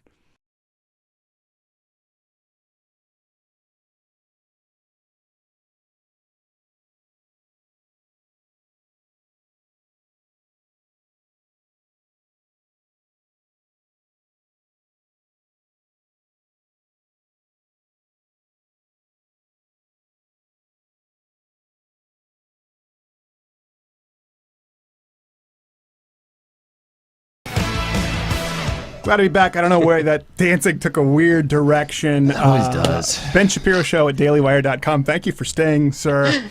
A far cry from the Ben Shapiro Show here. You were talking about this before, the Hillary thing. We went through Hillary's recent tweets over the last, would you say, Not Gay Jared, you did this, month? Well, yeah, a month, a few weeks. Versus like that. Donald Trump. Everything from Hillary is Trump, hammering him. Whereas a majority of his were hammering someone other than Hillary. Or congratulating himself. Or, yes, well, yeah, but we eliminated those because that changes the mean result. So, and I've said that all the time, and people, I said, I think you'll find Donald Trump will be remarkably soft on Hillary. Do you think we're seeing that? I do. I think that it largely has to do with the fact that he doesn't see Hillary as his actual enemy. He sees the people who don't take him seriously as his enemies. So people who are in the Never Trump movement, those are his enemies. Ted Cruz is his enemy. Paul Ryan is his enemy for not jumping with more alacrity aboard the Trump train, even though he endorsed him. These are all his enemies because they don't believe in him, right? But Hillary is not really his enemy because they used to go to weddings together and they were kind of friendly, and so he doesn't really see it that way. It is amazing to me how the man has no capacity not to chase the squirrels. I mean, as I mentioned, my frame of reference is now very young, so he is the dog from Up. Somebody there's a squirrel and he must chase it. All the squirrels must be chased. Yes. All of them, right? Yes. All the rakes must be stepped on and all the squirrels must be chased. And so this is, it's a problem. To go back to the point about, what happens after this election cycle, just understand what people need to understand. We're still living down the legacy of George W. Bush in the Republican Party. Conservatives still are. Every time you say that you believe in small government, you're immediately hit with, George W. Bush's wars, and he spent a lot of money, right? You're always hit with the last guy. Right. How bad is that going to be after this election? If Donald Trump loses by 10, 15 points, and you were out there making kind of soft peddling all of the bad things about the guy, and now you're hit from the other side with, we come around 4 years from now, we got another nominee, we got somebody else out there. And they say, well, clearly, you don't care that much about how Mexican people feel because you were standing right next to Trump when he said the Mexican judge thing. Right. The least of my problems with Donald Trump is the Mexican issue. As far as what's happened these last few weeks, honestly, I mean, the wall issue, like I said with Gavin, I'm on board with the wall if I believe it works. I believe in harsher immigration policy than Donald Trump because I believe in ones that would actually work a little bit more effectively than a wall. I come from a family, my mother was an immigrant, a legal immigrant. I have zero tolerance for illegal immigration. And I don't think Donald Trump's a racist. I really don't. I just think I don't think he's very thoughtful. Right. And I think he's a bore. I don't think he's a racist. Yeah, I really don't think he's a racist. I don't think we kind of the same thing that makes Hillary Clinton such a horrible person is she's so calculated. She's the ultimate politician. And the things that people like about Donald Trump that he shoots from the hip are also what they are arguing now makes him more of a liability. And I think that's a tough place to be. And I think how much of it is Donald Trump understanding that he's probably going to lose and he still has to do business in New York under Hillary Clinton presidency. I mean, there may be some of that. The fact is that, as you say, what they've been able to do with Trump is turn his main asset into his main deficiency. So his main asset is this fact that he feels spontaneous. He feels like he's going to say anything. He'll speak the truth. And they've turned that into a deficiency now to the point where even people who are big advocates of Donald Trump, friends of mine like John Nolte, who's a huge Trump advocate, he's out there saying, Donald, get back on the teleprompter.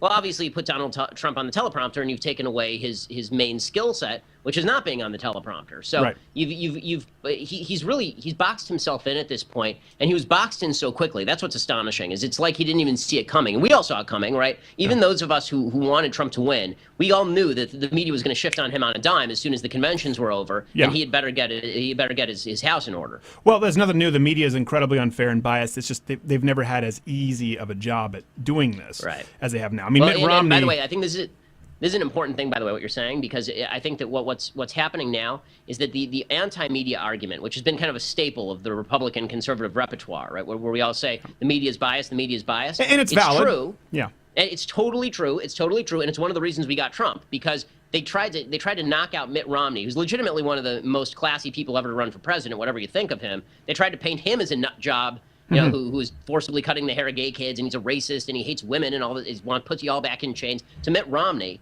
and so they come along, they say the same things about Trump, and people go, well, you said it about Romney. We don't believe you about Trump. But the problem is that some of it is actually true about Trump, what they're saying about Trump, and so now they're actually restoring their credibility on the back of Donald Trump, which is really sad. Now we're going to have to fight the same battle all over again because they're saying some things about Trump that are not true, but they're saying some things about Trump that are actually true. Well, let me ask you this then, to kind of get down to brass tacks. What is the scenario? I mean, there needs to be some healing, obviously, with Republicans, with conservatives. You've seen it with the Trump and the Trump situation's backlash. We've seen less since it's an entertainment program. What needs to be done here? Win, lose, or draw with this election, what do the next 4 years look like? How do Trump people and people who are not on board come together? Because they're saying they're going to hold you accountable if Hillary Clinton wins. Well, I mean, the stab in the back theory that they're already preparing in the middle of August, I think is good evidence that they've picked a poor candidate. I mean, like, if I warn you for months and months and months not to hit yourself in the face of the frying pan, and then you hit yourself in the face of the frying pan, that ain't my fault. That's your fault. Don't hit yourself in the face of the frying pan, you dumbass. So they spend the entire time making the case that it's my fault for telling them that it's bad that he's going to lose. Okay, there are 5 of us in the Never Trump movement, right? There's nobody is left. The people who say they're not going to vote for Trump, we're a dramatic minority, and we're shrinking because people want to side with the side. They want to play the game, and they want to fight against Hillary Clinton. And I get it. I do. I understand.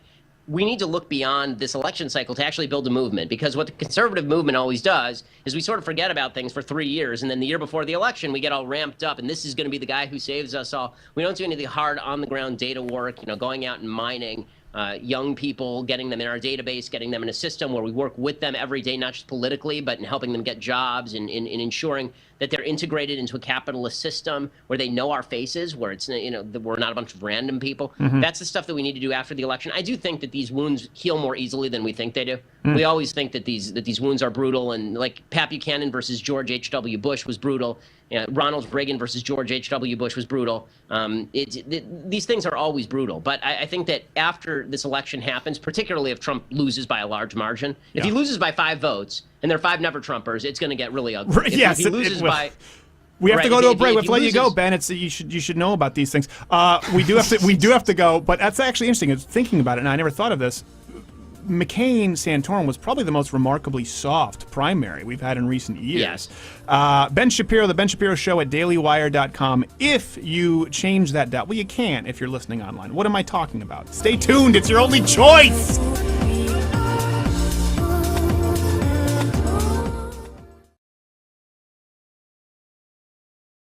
And now, Dinesh D'Souza orders Chipotle. Yes, so I would prefer to do the burrito, but could I do that perhaps on a salad? Yeah, we can do that. Fantastic. If you could take the cheese and the beans and perhaps put it in the bowl with the salad, I think I would find that preferable to... You want guacamole? No, I don't want guacamole. Did you hear me at any point say I wanted guacamole? I don't know. Most people want it. Yes, see, but I am not most people. And when you make that presumption, it assumes that I am not aware that it costs $1.50 extra. Listen, I wasn't trying to trick you. No, but I believe you were trying to trick me, and... Sure, there's a really long line. I understand there's a long line. What's that one over there? Oh, that's our new offering, sofritas. And what is that, perhaps? It's tofu. Oh, dear God, it's as I suspected. What? You really do hate America. You're weird. Yes. Stay tuned for next week when Dinesh tries Qdoba. Oh, this location most definitely has E. coli.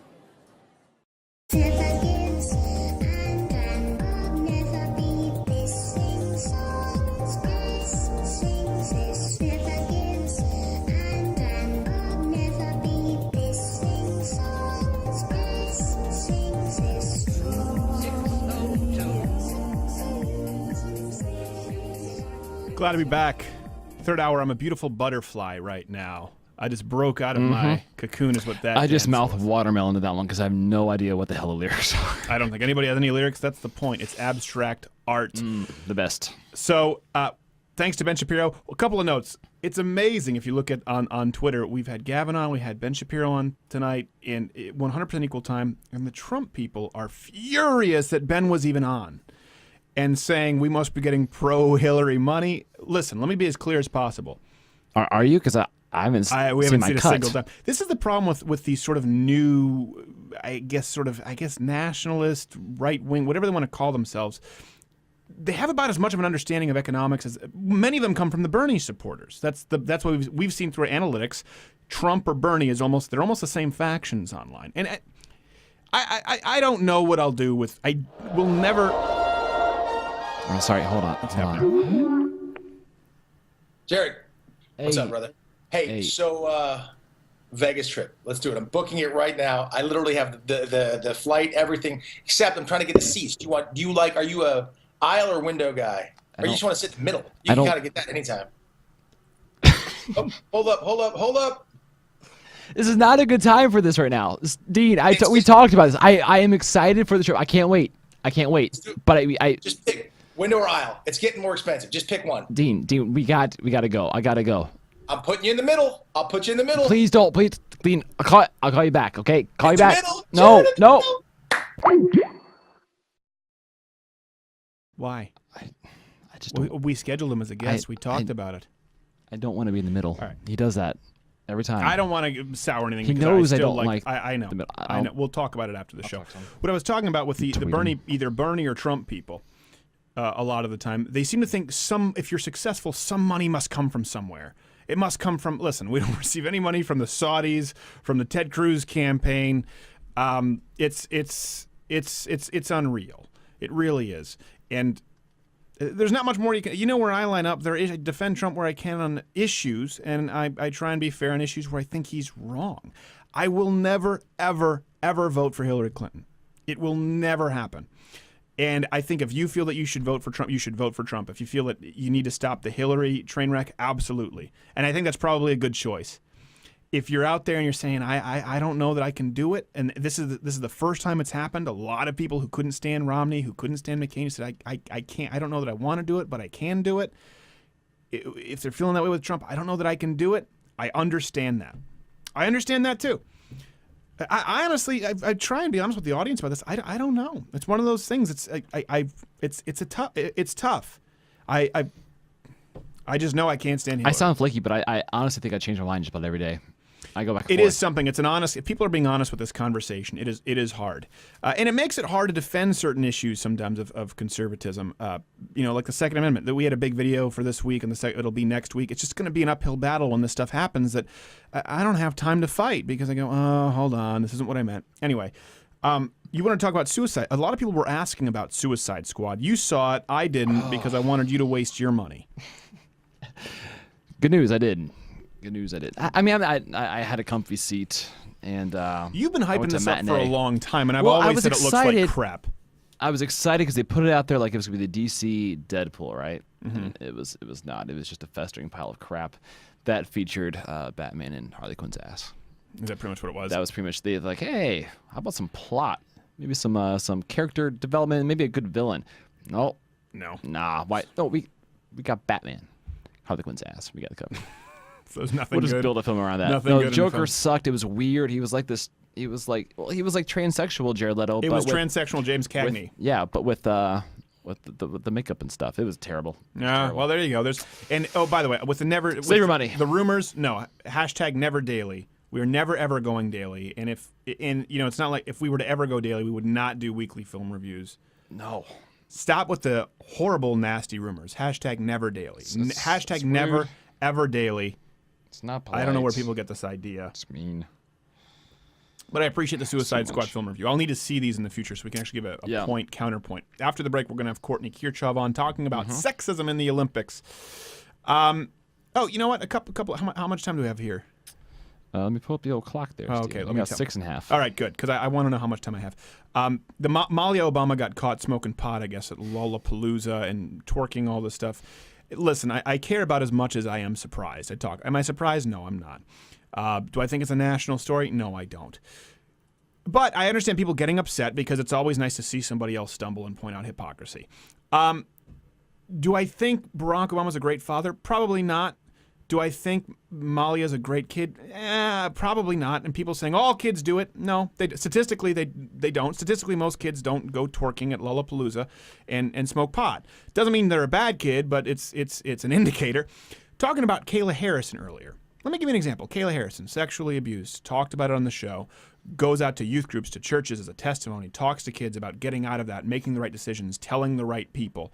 Doesn't complain about rape culture, was actually raped by her coach.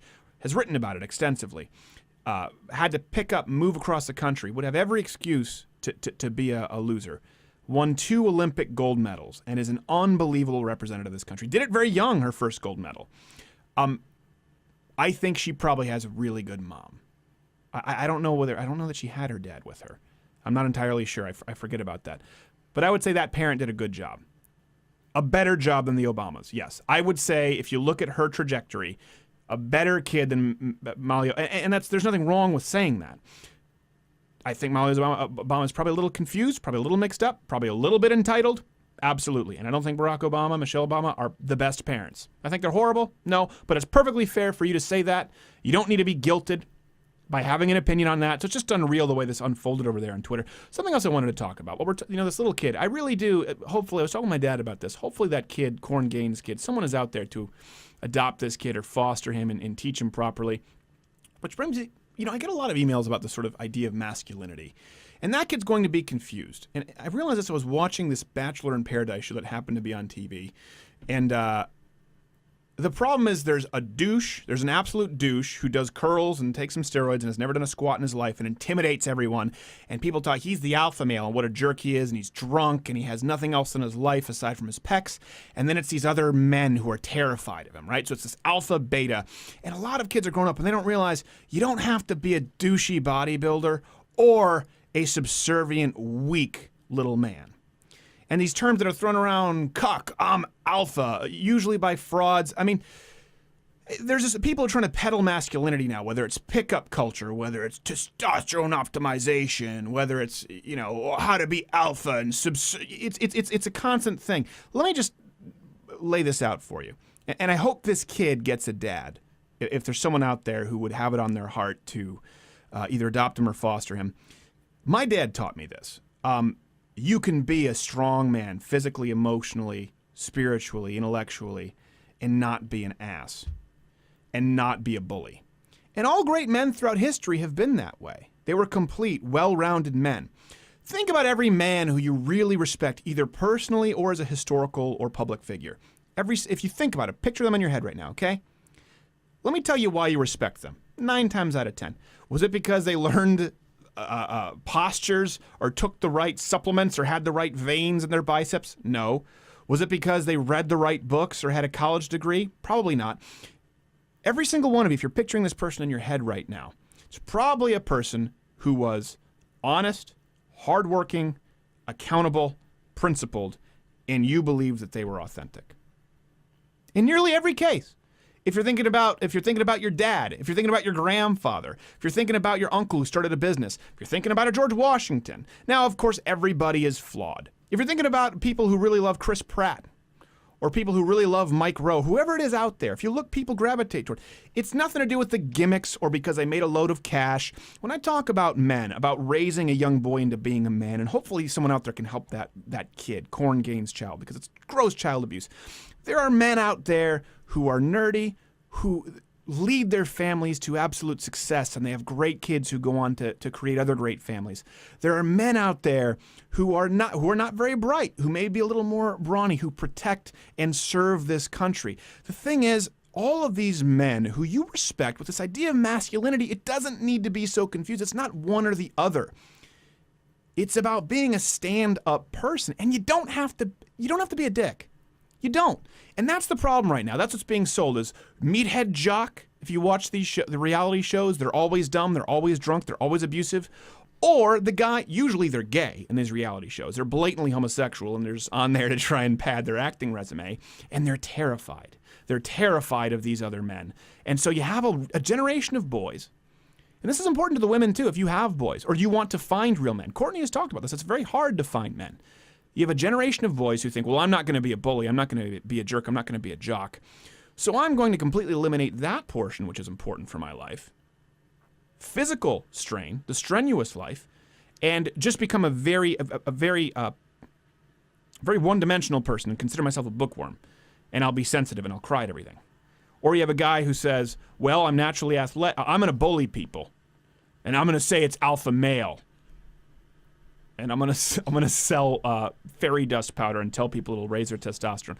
I don't know why I'm the only one who seems to assume this is a given, but it is scary when you see a generation of young men right here. Now, certainly when you look at a generation of Black American young men with women, with mothers like Korryn Gaines out there, I think they're really confused. I think they're really mixed up, and I think Barack Obama was probably one of them. And that's where I would attribute some of that probably with some of the, this isn't the first poor choice from his daughter. And I think she'll get it right. I hope she gets it right. And I hope that someone like Kayla Harrison, I know it's going to be sex, I hope she finds a great man too. But like Courtney tell you, it's getting harder. And I hate people who falsely cash in on it. Try, well, I'll teach you how to be a man, and it's a lie. every man you respect, there are some pretty consistent qualities if you think about it. Emulate those. Courtney Kirchoff after the break.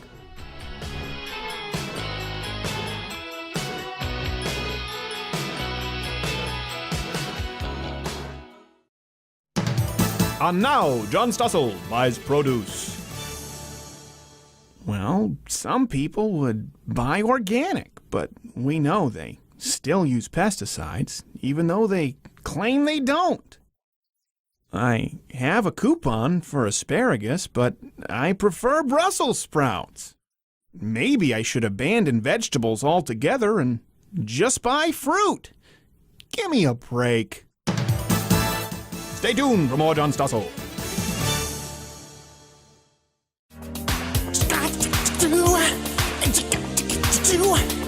When he asked you what we did, you know just what to do.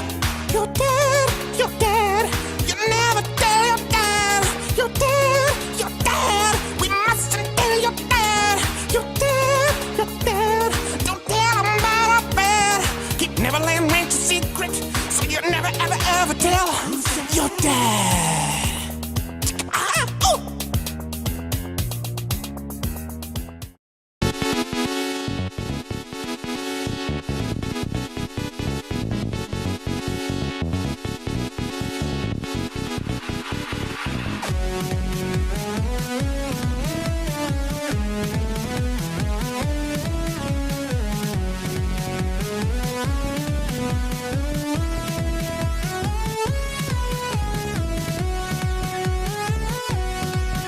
In case you didn't realize, that dance was the reenactment of Phelps. The Phelps face, the swimming, and the cupping. I was jogging and tripped. You tripped in your chair dance. It's terrible. That is remarkable. It's a skill like anything else. All right, I am happy to bring on our next guest. When you hear this, you know who it is.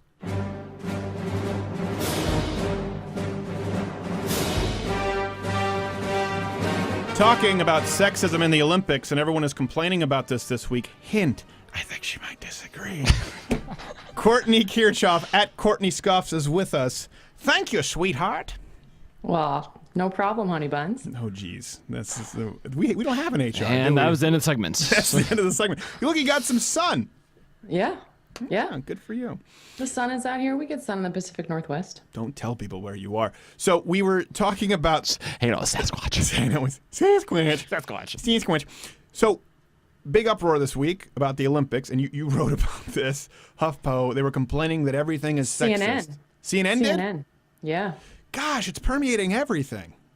They used to think, CNN was probably thinking they were going to take the lead from Fox News, thinking we're going to be the serious news organization. And then they came out and said everything in the Olympics commentary is sexist. And they only had 4 examples, and they were all crap.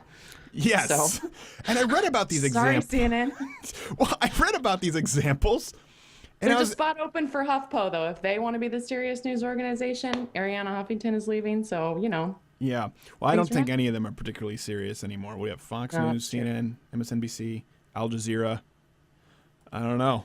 Al Jazeera, I'd put on the same playing field as all of them at this point. Well, I read these examples, and I said, I probably shouldn't touch this as a guy. And I remember asking you, like, is it me?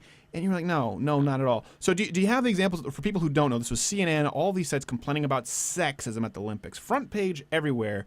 Courtney. Yes. So here's what I want to point out first. If you want to hear something stupid, go to sports commentary. Listen for 5 minutes, and you'll hear something inane. And for at least the 2000 Olympics, I know this is a personal story, but for the 2000 Olympics in Sydney, I made it a habit to sit there and watch in the middle of the night and write down every stupid thing that I heard. And, you could fill up a note page. It's a very Courtney activity. Yeah. Anyway, so CNN decided to pick up the commentary. Well, the first thing that they had a problem with, let's also note that NBC, a competitor, is running the Olympics. So I'm sure maybe that has just a tiny something to do with it. Could. They were upset that some NBC official had the machismo to insinuate men and women were different, and that more women than men were watching the Olympics, and they had to tweak the coverage just a bit to package it more for women. And he had the audacity to say that, and the feminists package it how? So, his words, women. She has to they're preempt less it. I have to look at it so that I don't get it wrong. Women are less interested in the result and more interested in the journey. It's sort of like the ultimate reality show and miniseries wrapped into one. Well, men like who's going to win. Yeah. And women like the story. Well, that's why there's women's athletics in the first place. If we want to find out who's best, we'll ask the man. Ask the man. Right. So CNN got their panties in a twist over that. Because men and women are different. Well, they did try coverage of the Olympics once, but it was just Anderson Cooper ogling Phelps. Okay. So it didn't work out well. They kept having a cut back to camera 3. Is there a delay on this? Oh, God. Okay, so that's one example. It's clearly absurd. Yeah, it's absurd. It's absurd. Well, I mean, If you've been to a store, here's the thing. If you're a woman and you shop in a store, there's a women's department and a men's department because men and women are different. Well, now there's a guess department. So, and it's very confusing if you're looking for What jeans. kind of underwear signage do they have? I don't know anymore. It depends. They probably sell Depends. So that's probably unisex. That's probably a hot ticket item. Okay, well, if this is predicated on the idea that recognizing that men and women are different, then I guess that we would have to concede that the Olympics are sexist. I just don't believe that is inherently sexist. It's not a sexist argument, but if CNN was all worried about women and equality and feminism, then shouldn't they be protesting transgender people competing with women? Yeah, I don't think so. I don't think that's how it works. But they have the gay games, so they do have their Well, it's just they're borrowing the same colors from the Olympics, the rainbow. Yes, scheme. the gay game. Well, it's just purse fighting and bitch slap boxing. It's not fun for anyone to watch. They did have the gay games, I remember, in Montreal. Okay, what's the second It's fun in example? Qatar, I'm sure. All right, second Big one. hit. Okay, I am going to screw up this woman's name, and I apologize. Sexist. Go. Don't apologize. Just go. Just go for it. Katinka Huza's Oh my God. husband. I didn't think it would be that bad. I know. I'm so sorry. Howzoo's. Hazu. Not gonna work here no more. I'm sorry, Katinka. I might even be saying the first name wrong. Okay. Well, let's just get to the example she because took this isn't gold. getting better. I'm sorry. God, stop it. She took gold in the 400-meter individual medley. And Right. yeah, apparently the camera panned to her husband and gave him some of the credit for the win. Something of note here, he was also the coach. Oh. You know what's funny? When I read that story, the first thing this was the lead, right? The sexism, and I'm going, I panned to the husband. I'm going, hold on, was he the coach? And I read more one paragraph down. And I said, oh, yes, Yeah. that makes sense. It'd be like panning to Mickey, saying, oh, yeah, this is the guy who helped Rocky. Yeah, and if you've watched if you watch sports, and I know a lot of women don't, from the first point that they had to point out that they had to package it differently because women don't watch sports. So women, if you watch sports, you would note that the coach gets credit for things. Yeah, well, just Winning look at and the losing. salaries. Just look at the salaries of Division I coaches. It's unreal, and they just get run through the ringer if the team If or something the goes wrong, the coach gets hit. So sorry, not sexism. Yeah, well, the coach, if the coach were a woman, they probably would have not panned to her unless she was attractive. Oh, well, I would hope so. That's probably true. If she was a lesbian coach. Well, if she were a lesbian coach, it'd just be her and Phelps cupping each other, and they have strong hands. Is my point. They're good masseuses, the lesbians. When I go in, it's always hard. Like, do I want a guy or do I want a woman? Well, I'm a married man, but I don't want to be with a guy, so I say, give me the butch lesbian from BuzzFeed. Courtney Kirchoff. More when we come back.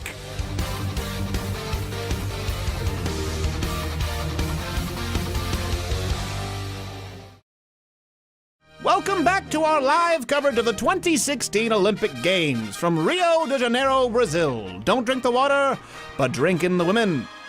Soak it in, boys. Co-hosting with me, as always, is Bob. I'm just glad to be here, Jim. Of course you are, Bob, and we are about underway with the women's 400-meter swimming event. I believe this takes place in a pool, Jim. That's correct, Bob, and we are about to be underway as they fire The starting sound. I think that's a gun, Jim. That's correct, Bob, and we are underway. Oh, look at those ladies going. We are going quickly right from the start. They swim fast for women, Jim. And, of course, representing for the first time her country from Pakistan in the hijab, well, it looks like she already drowned, so no surprise there. Wish I could say I didn't see that one coming, Jim. Oh, we all do, Bob, but we all did. And, of course, the American, the pride and joy of the Star-Spangled is, oh, look at that in the crowd right behind her. That's her husband. Do you see that, Bob? He's a good-looking man, Jim. Indeed he is, Bob, and we wonder what it must be like for him right now to watch his wife, who is setting, apparently, I'm receiving word, a world record. That's impressive, Jim. Indeed it is, but bittersweet for him, I'd imagine, as it's taking place in a pool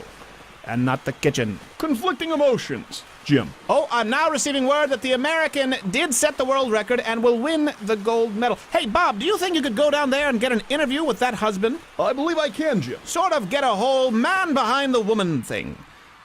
The man who made it happen. I can do my best, Jim. No doubt he's the one who provided so she could take part in such superfluous activity. Stay tuned for more live coverage of the 2016 Rio de Janeiro Summer Olympic Games. We'll return with information on the Lebanese Olympic team, who refused to ride buses with the Jews.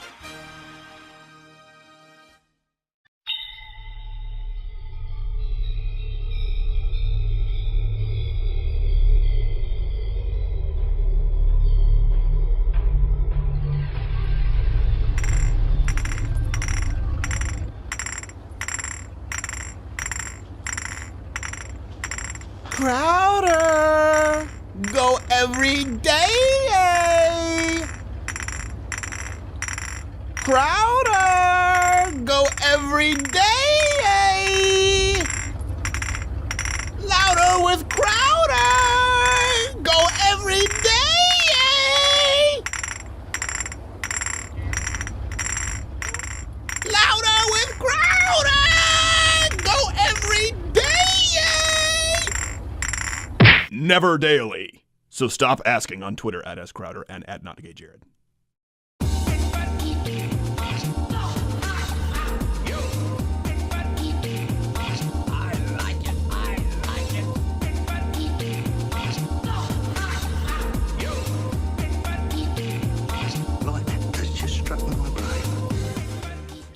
Glad to be back. She's with us at Courtney Scoffs, Courtney Kirchoff with us.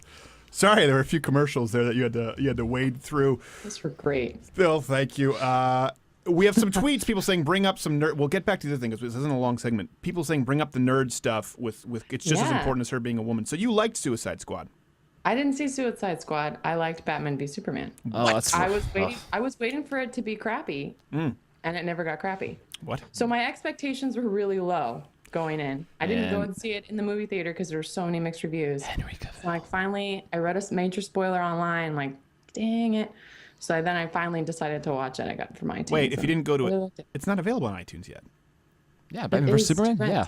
To rent? No, it's you can buy it. It came out. You can buy bought it. it? You can rent It's on DVD. No, I rented it.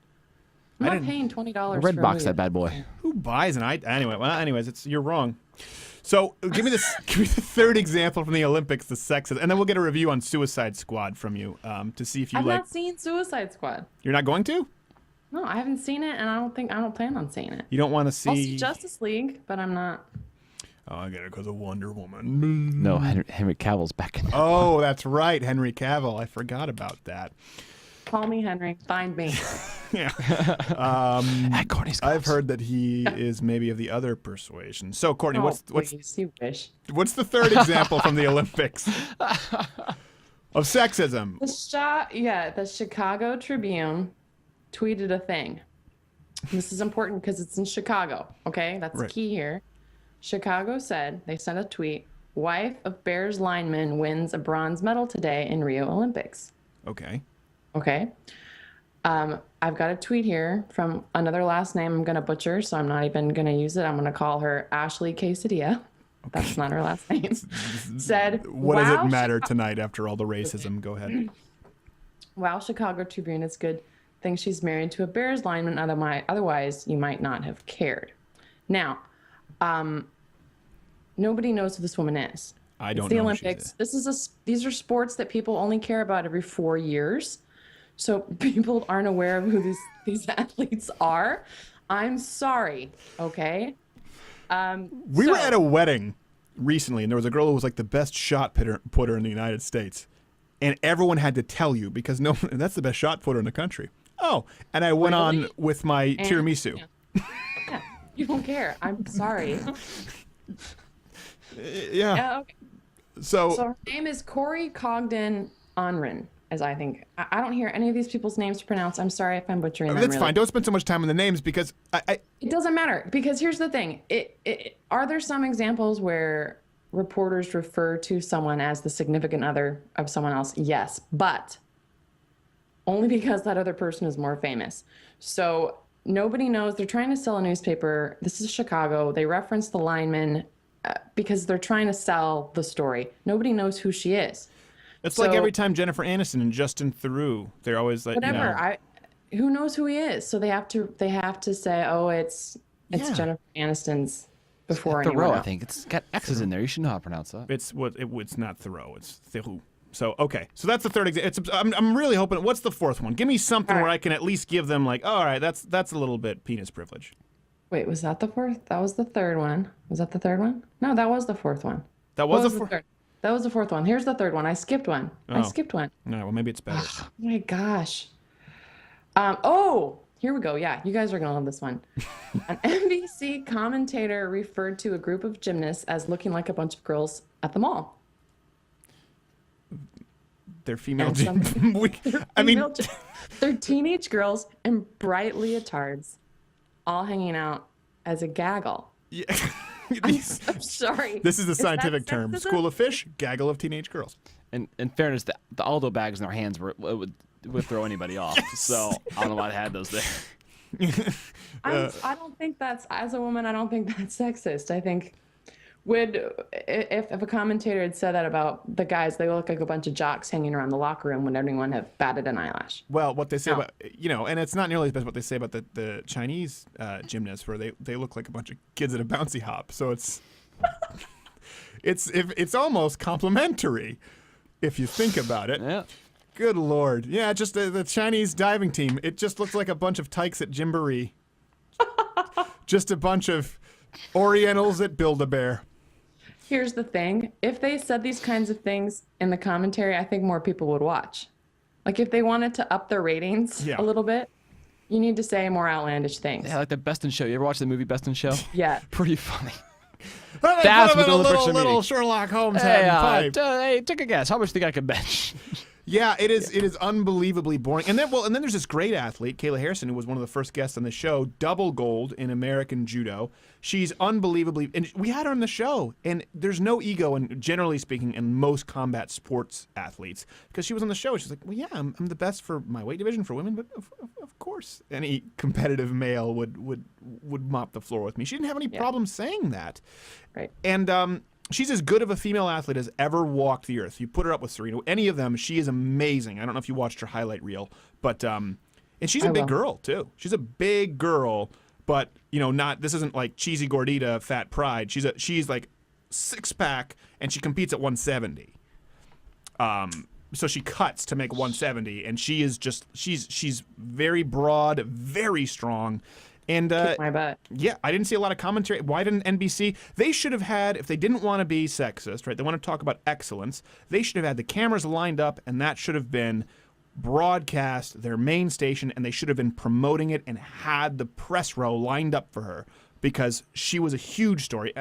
It trended on Twitter for like 5 minutes. Well, so here's the thing. They want to find sexism. They want sexism to be real. And these were the best examples they could find.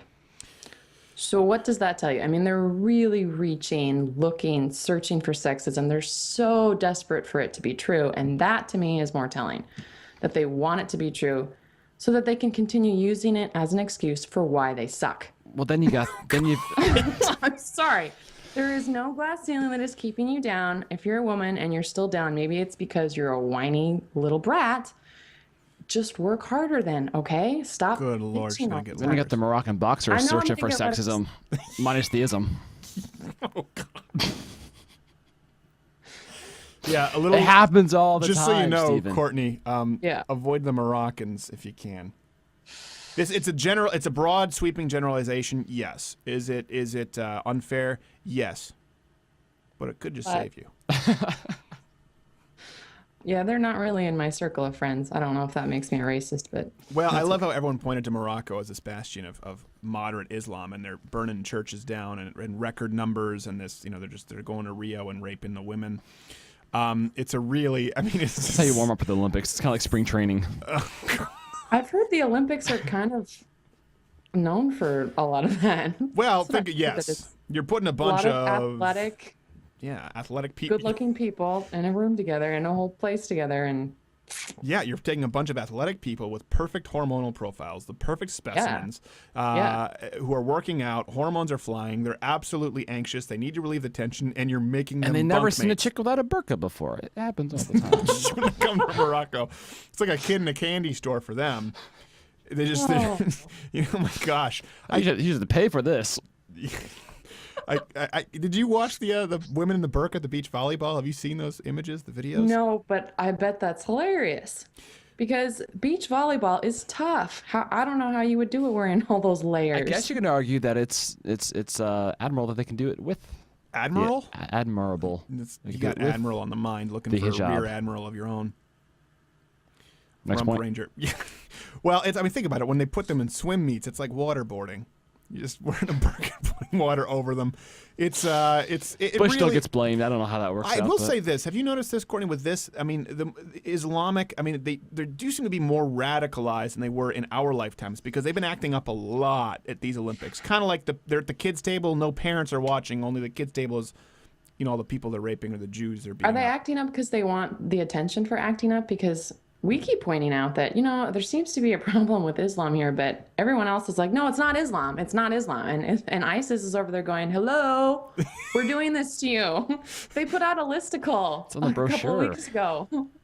Yeah, so, they're kind of like little toddlers acting out because they want attention. ISIS is like a Michael Moore film where they want to list themselves as every single credit, and it's just rolling up ISIS. Hello!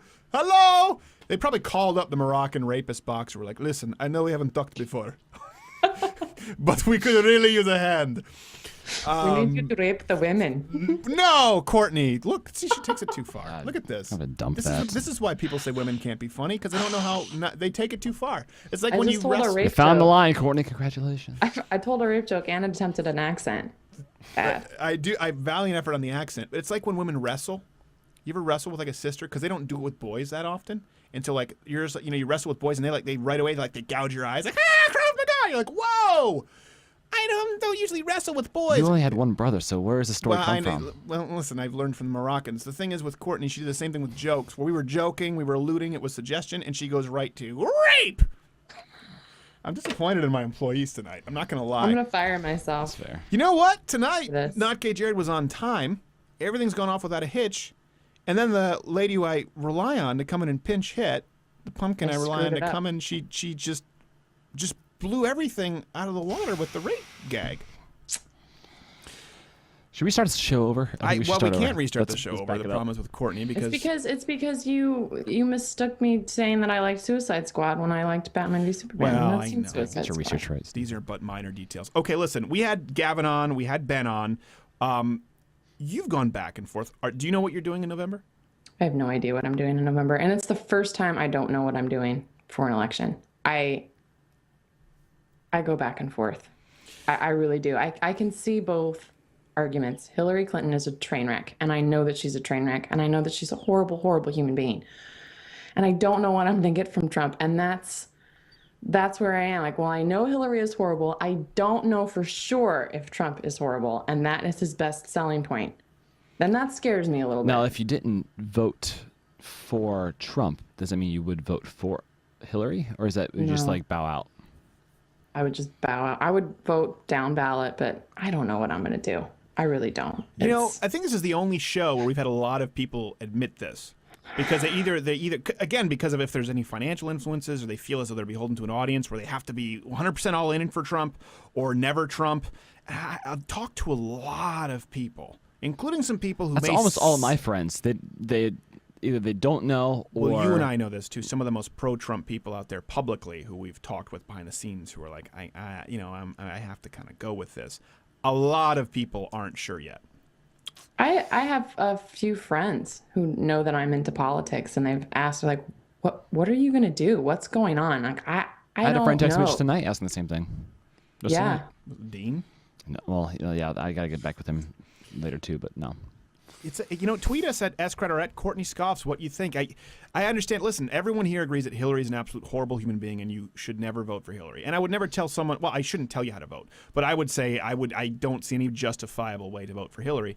But I can absolutely see both sides to the argument now, especially considering how divisive people have been on both sides. But I think particularly now with Trump, as they're still really attacking other Republicans, which I'd love to see all of that energy 100% directed toward Hillary.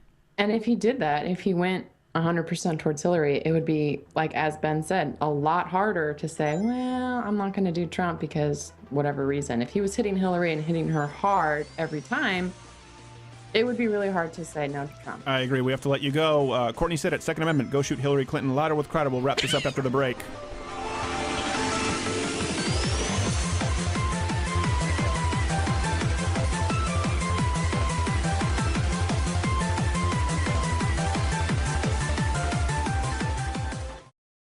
All right, gents, this is important. Here at Major Motion Picture Production Company, we understand that people are less likely to part ways with their hard-earned dollar. Less likely to go to the movies, so we need to convince them and come up with the best ideas possible. Any take? Yes, well, I was thinking, based on the success of the all-female Ghostbusters. Rip-roaring. We could do an Ocean's 11. You mean like a sequel? Well, really just a remake. It's not even that old. Yes, but we would remake it with women. Retread ground that was already broken originally by men with women. But wouldn't the women perhaps have a problem with this, not taking part in an original idea? No, our studies show that women are actually more comfortable in safe territory that's already been explored by men. Yes, feminists are quite fond of riding coattails. I like it. Let's make it happen. Okay, I'll write that one down. Now, with Ocean's 11, we had Ocean's 12, Ocean's 13, so I'm assuming the natural progression here... Yes, would be Ocean's 14. Indeed. Now, where can we find 14 women for an all-female cast, brimming with talent? Well, there's Sandra Bullock. Write her down. Julia Roberts. She was already in the other Ocean's movies. We can't break that fourth wall. Scarlett Johansson. Damn it, I said talented. Anne Hathaway. Good Lord, man, are you retarded? Well, we have that contractual obligation. Oh, that's right. Well, as long as I don't have to see it. Rihanna wants to get into acting. Oh, that African-American rapper with the white features. Yes, let's include her. In that same vein, there's that Asian rapper. Oh, like Salt and Pepper, but with soy sauce. Yes. Her name is it Dasani? Awkwafina, that's her name. Of course, Awkwafina. Who else? Who else could we use for an all-female Ocean's 14? Let's go with Ocean's 8.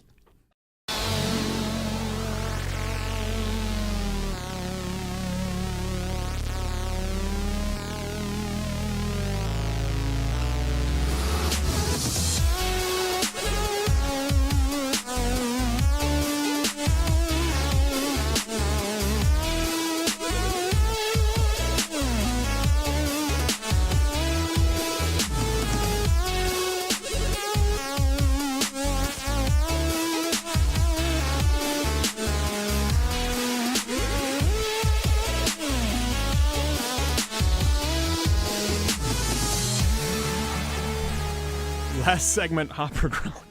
Did you hear that? Everyone else loves the dancing. Hopper He was barking and growling, and then when I pointed him to his bed, he went... Jesus. He has to get one last word in. I don't know if he has the temperament for president. That was Courtney Scoffs, Courtney Kirchoff. Always lovely to have her on the program talking about the Olympics. We don't know.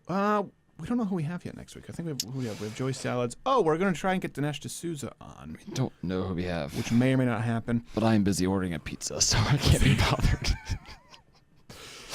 It's just, it's too much intensity with the Trump side. It is. Here's one thing I will say with the audience there. Hopefully you see we'll get things wrong and you'll disagree with us.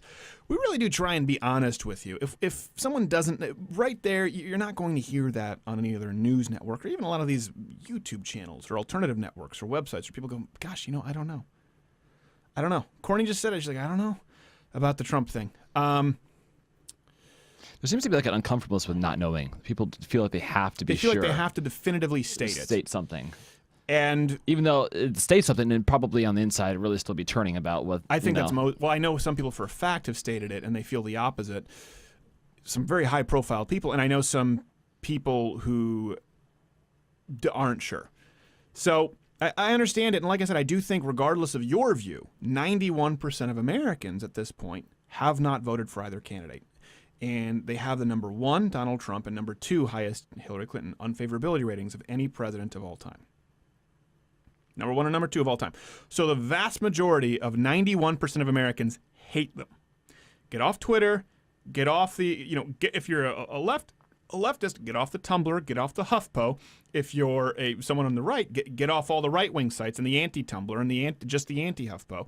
Go out into the world and you will find the vast majority of people can't stand either of them. So you can just say to conservatives, get behind because he's better than Hillary Clinton, but that's not an argument for 91%.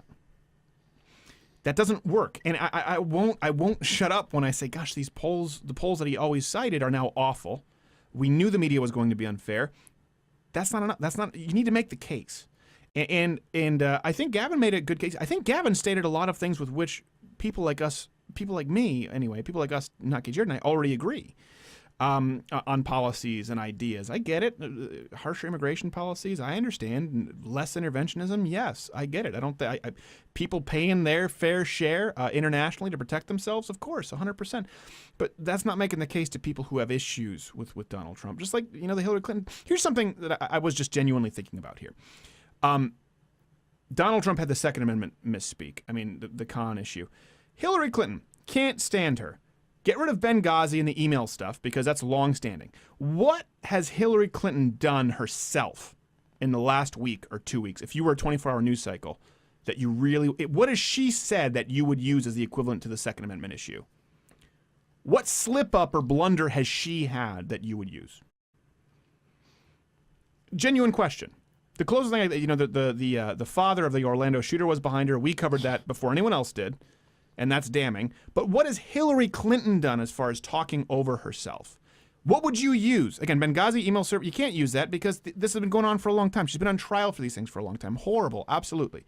But you have to take your pick. You run all the media, ABC, NBC, CBS, right? The mainstream media who's unfair to Trump. What would you take to make her seem as inept as the quotes they've taken on Donald Trump? Because all the things I can't stand about her are things that make her very calculated and less likely to make those mistakes. Because she's not genuine. Because she's a liar. Because she's calculated. But it also makes it far less likely that she has these blunders. And in fairness, she does have a favorable media, a friendly media. Of course she does. So, but I'm saying if she didn't, if you ran the media, what would you take from the last week or two to combat Donald Trump's Second Amendment? What quote would you take from Hillary? What incident would you take that she herself used? Because what the media is doing, and we talked about with Seth Meyers, they're using Donald Trump's own words. What would you do with Hillary Clinton to do that? Because I'll tell you, it's hard. If you bring up the fact that she supports abortion or something, well, again, that's not an argument to the 91%. People know, of course. What do you have that makes people think she is remarkably unstable or unable to? She doesn't do it as much because for all of her faults and the things that I like about Donald Trump, that he is genuine, that he's not a politician, good qualities, the best qualities he has, make her less likely to do that. And she has a friendly media. So it was something I was thinking about today. Yeah, well, you have Trump, and there's always the he says what he means guy. And then he does certain things, and that's so easy to throw back in his face. Well, this says what he means. I guess he really did mean say, It's unfortunate. I don't know. But hopefully he really takes it to her, and I would love to just see her lose horrendously. Nothing would make me happier. Well, as we take this out for you, listen, we were talking about the sort of the masculinity thing that seemed to resonate with a lot of people. And really, if there's someone out there who wants to adopt or foster this Korryn Gaines kid, I don't know where he's going. The kid's going to end up in the system, and that would break my heart. Something else, too. A lot of people say, hey, do you have any advice? I get constant emails on the podcast front. We had, probably over 1,000 submissions for the golden ticket, so thank you. We're still going through those right now, but we're never going daily, #neverdaily. What do I do for a podcast? What do I do if I want to start a site? Like I was saying, every single man you respect, you can find some similar qualities. If you want to be successful in anything, look at the Olympics. Look at every single one of them. Look at any person who's great at anything, or look at anything in your life that you're good at. Find the thing you're best at. I guarantee you, in nearly every instance, it's been about consistency. You've done it. They've done it. If you want to get good at something, do it every day. Just do it every day. You don't have to do it 100% every day. Do it every single day. You've got to want to be successful, whether it's an Olympic athlete, whether you want to start a news network. You've got to want it more, or you want to lose weight. I get that a lot because we have more crypto. You've got to want it more than you want that extra beer, that donut. You've got to want it more to be a blogger than you want to sleep in. And you've got to do it every day. That's the first step. One day rest, Sunday. I get Fridays off. You've got to do it every day consistently. You want to learn about politics? Read on it every day. You want to become an athlete? Every day. Consistency. And I think the Olympics are it's a great time to look at it and say, what creates excellency? In nearly every case, it comes down to consistency. That's the big divider, focus and consistency. And I'm learning that. Talk to you next week.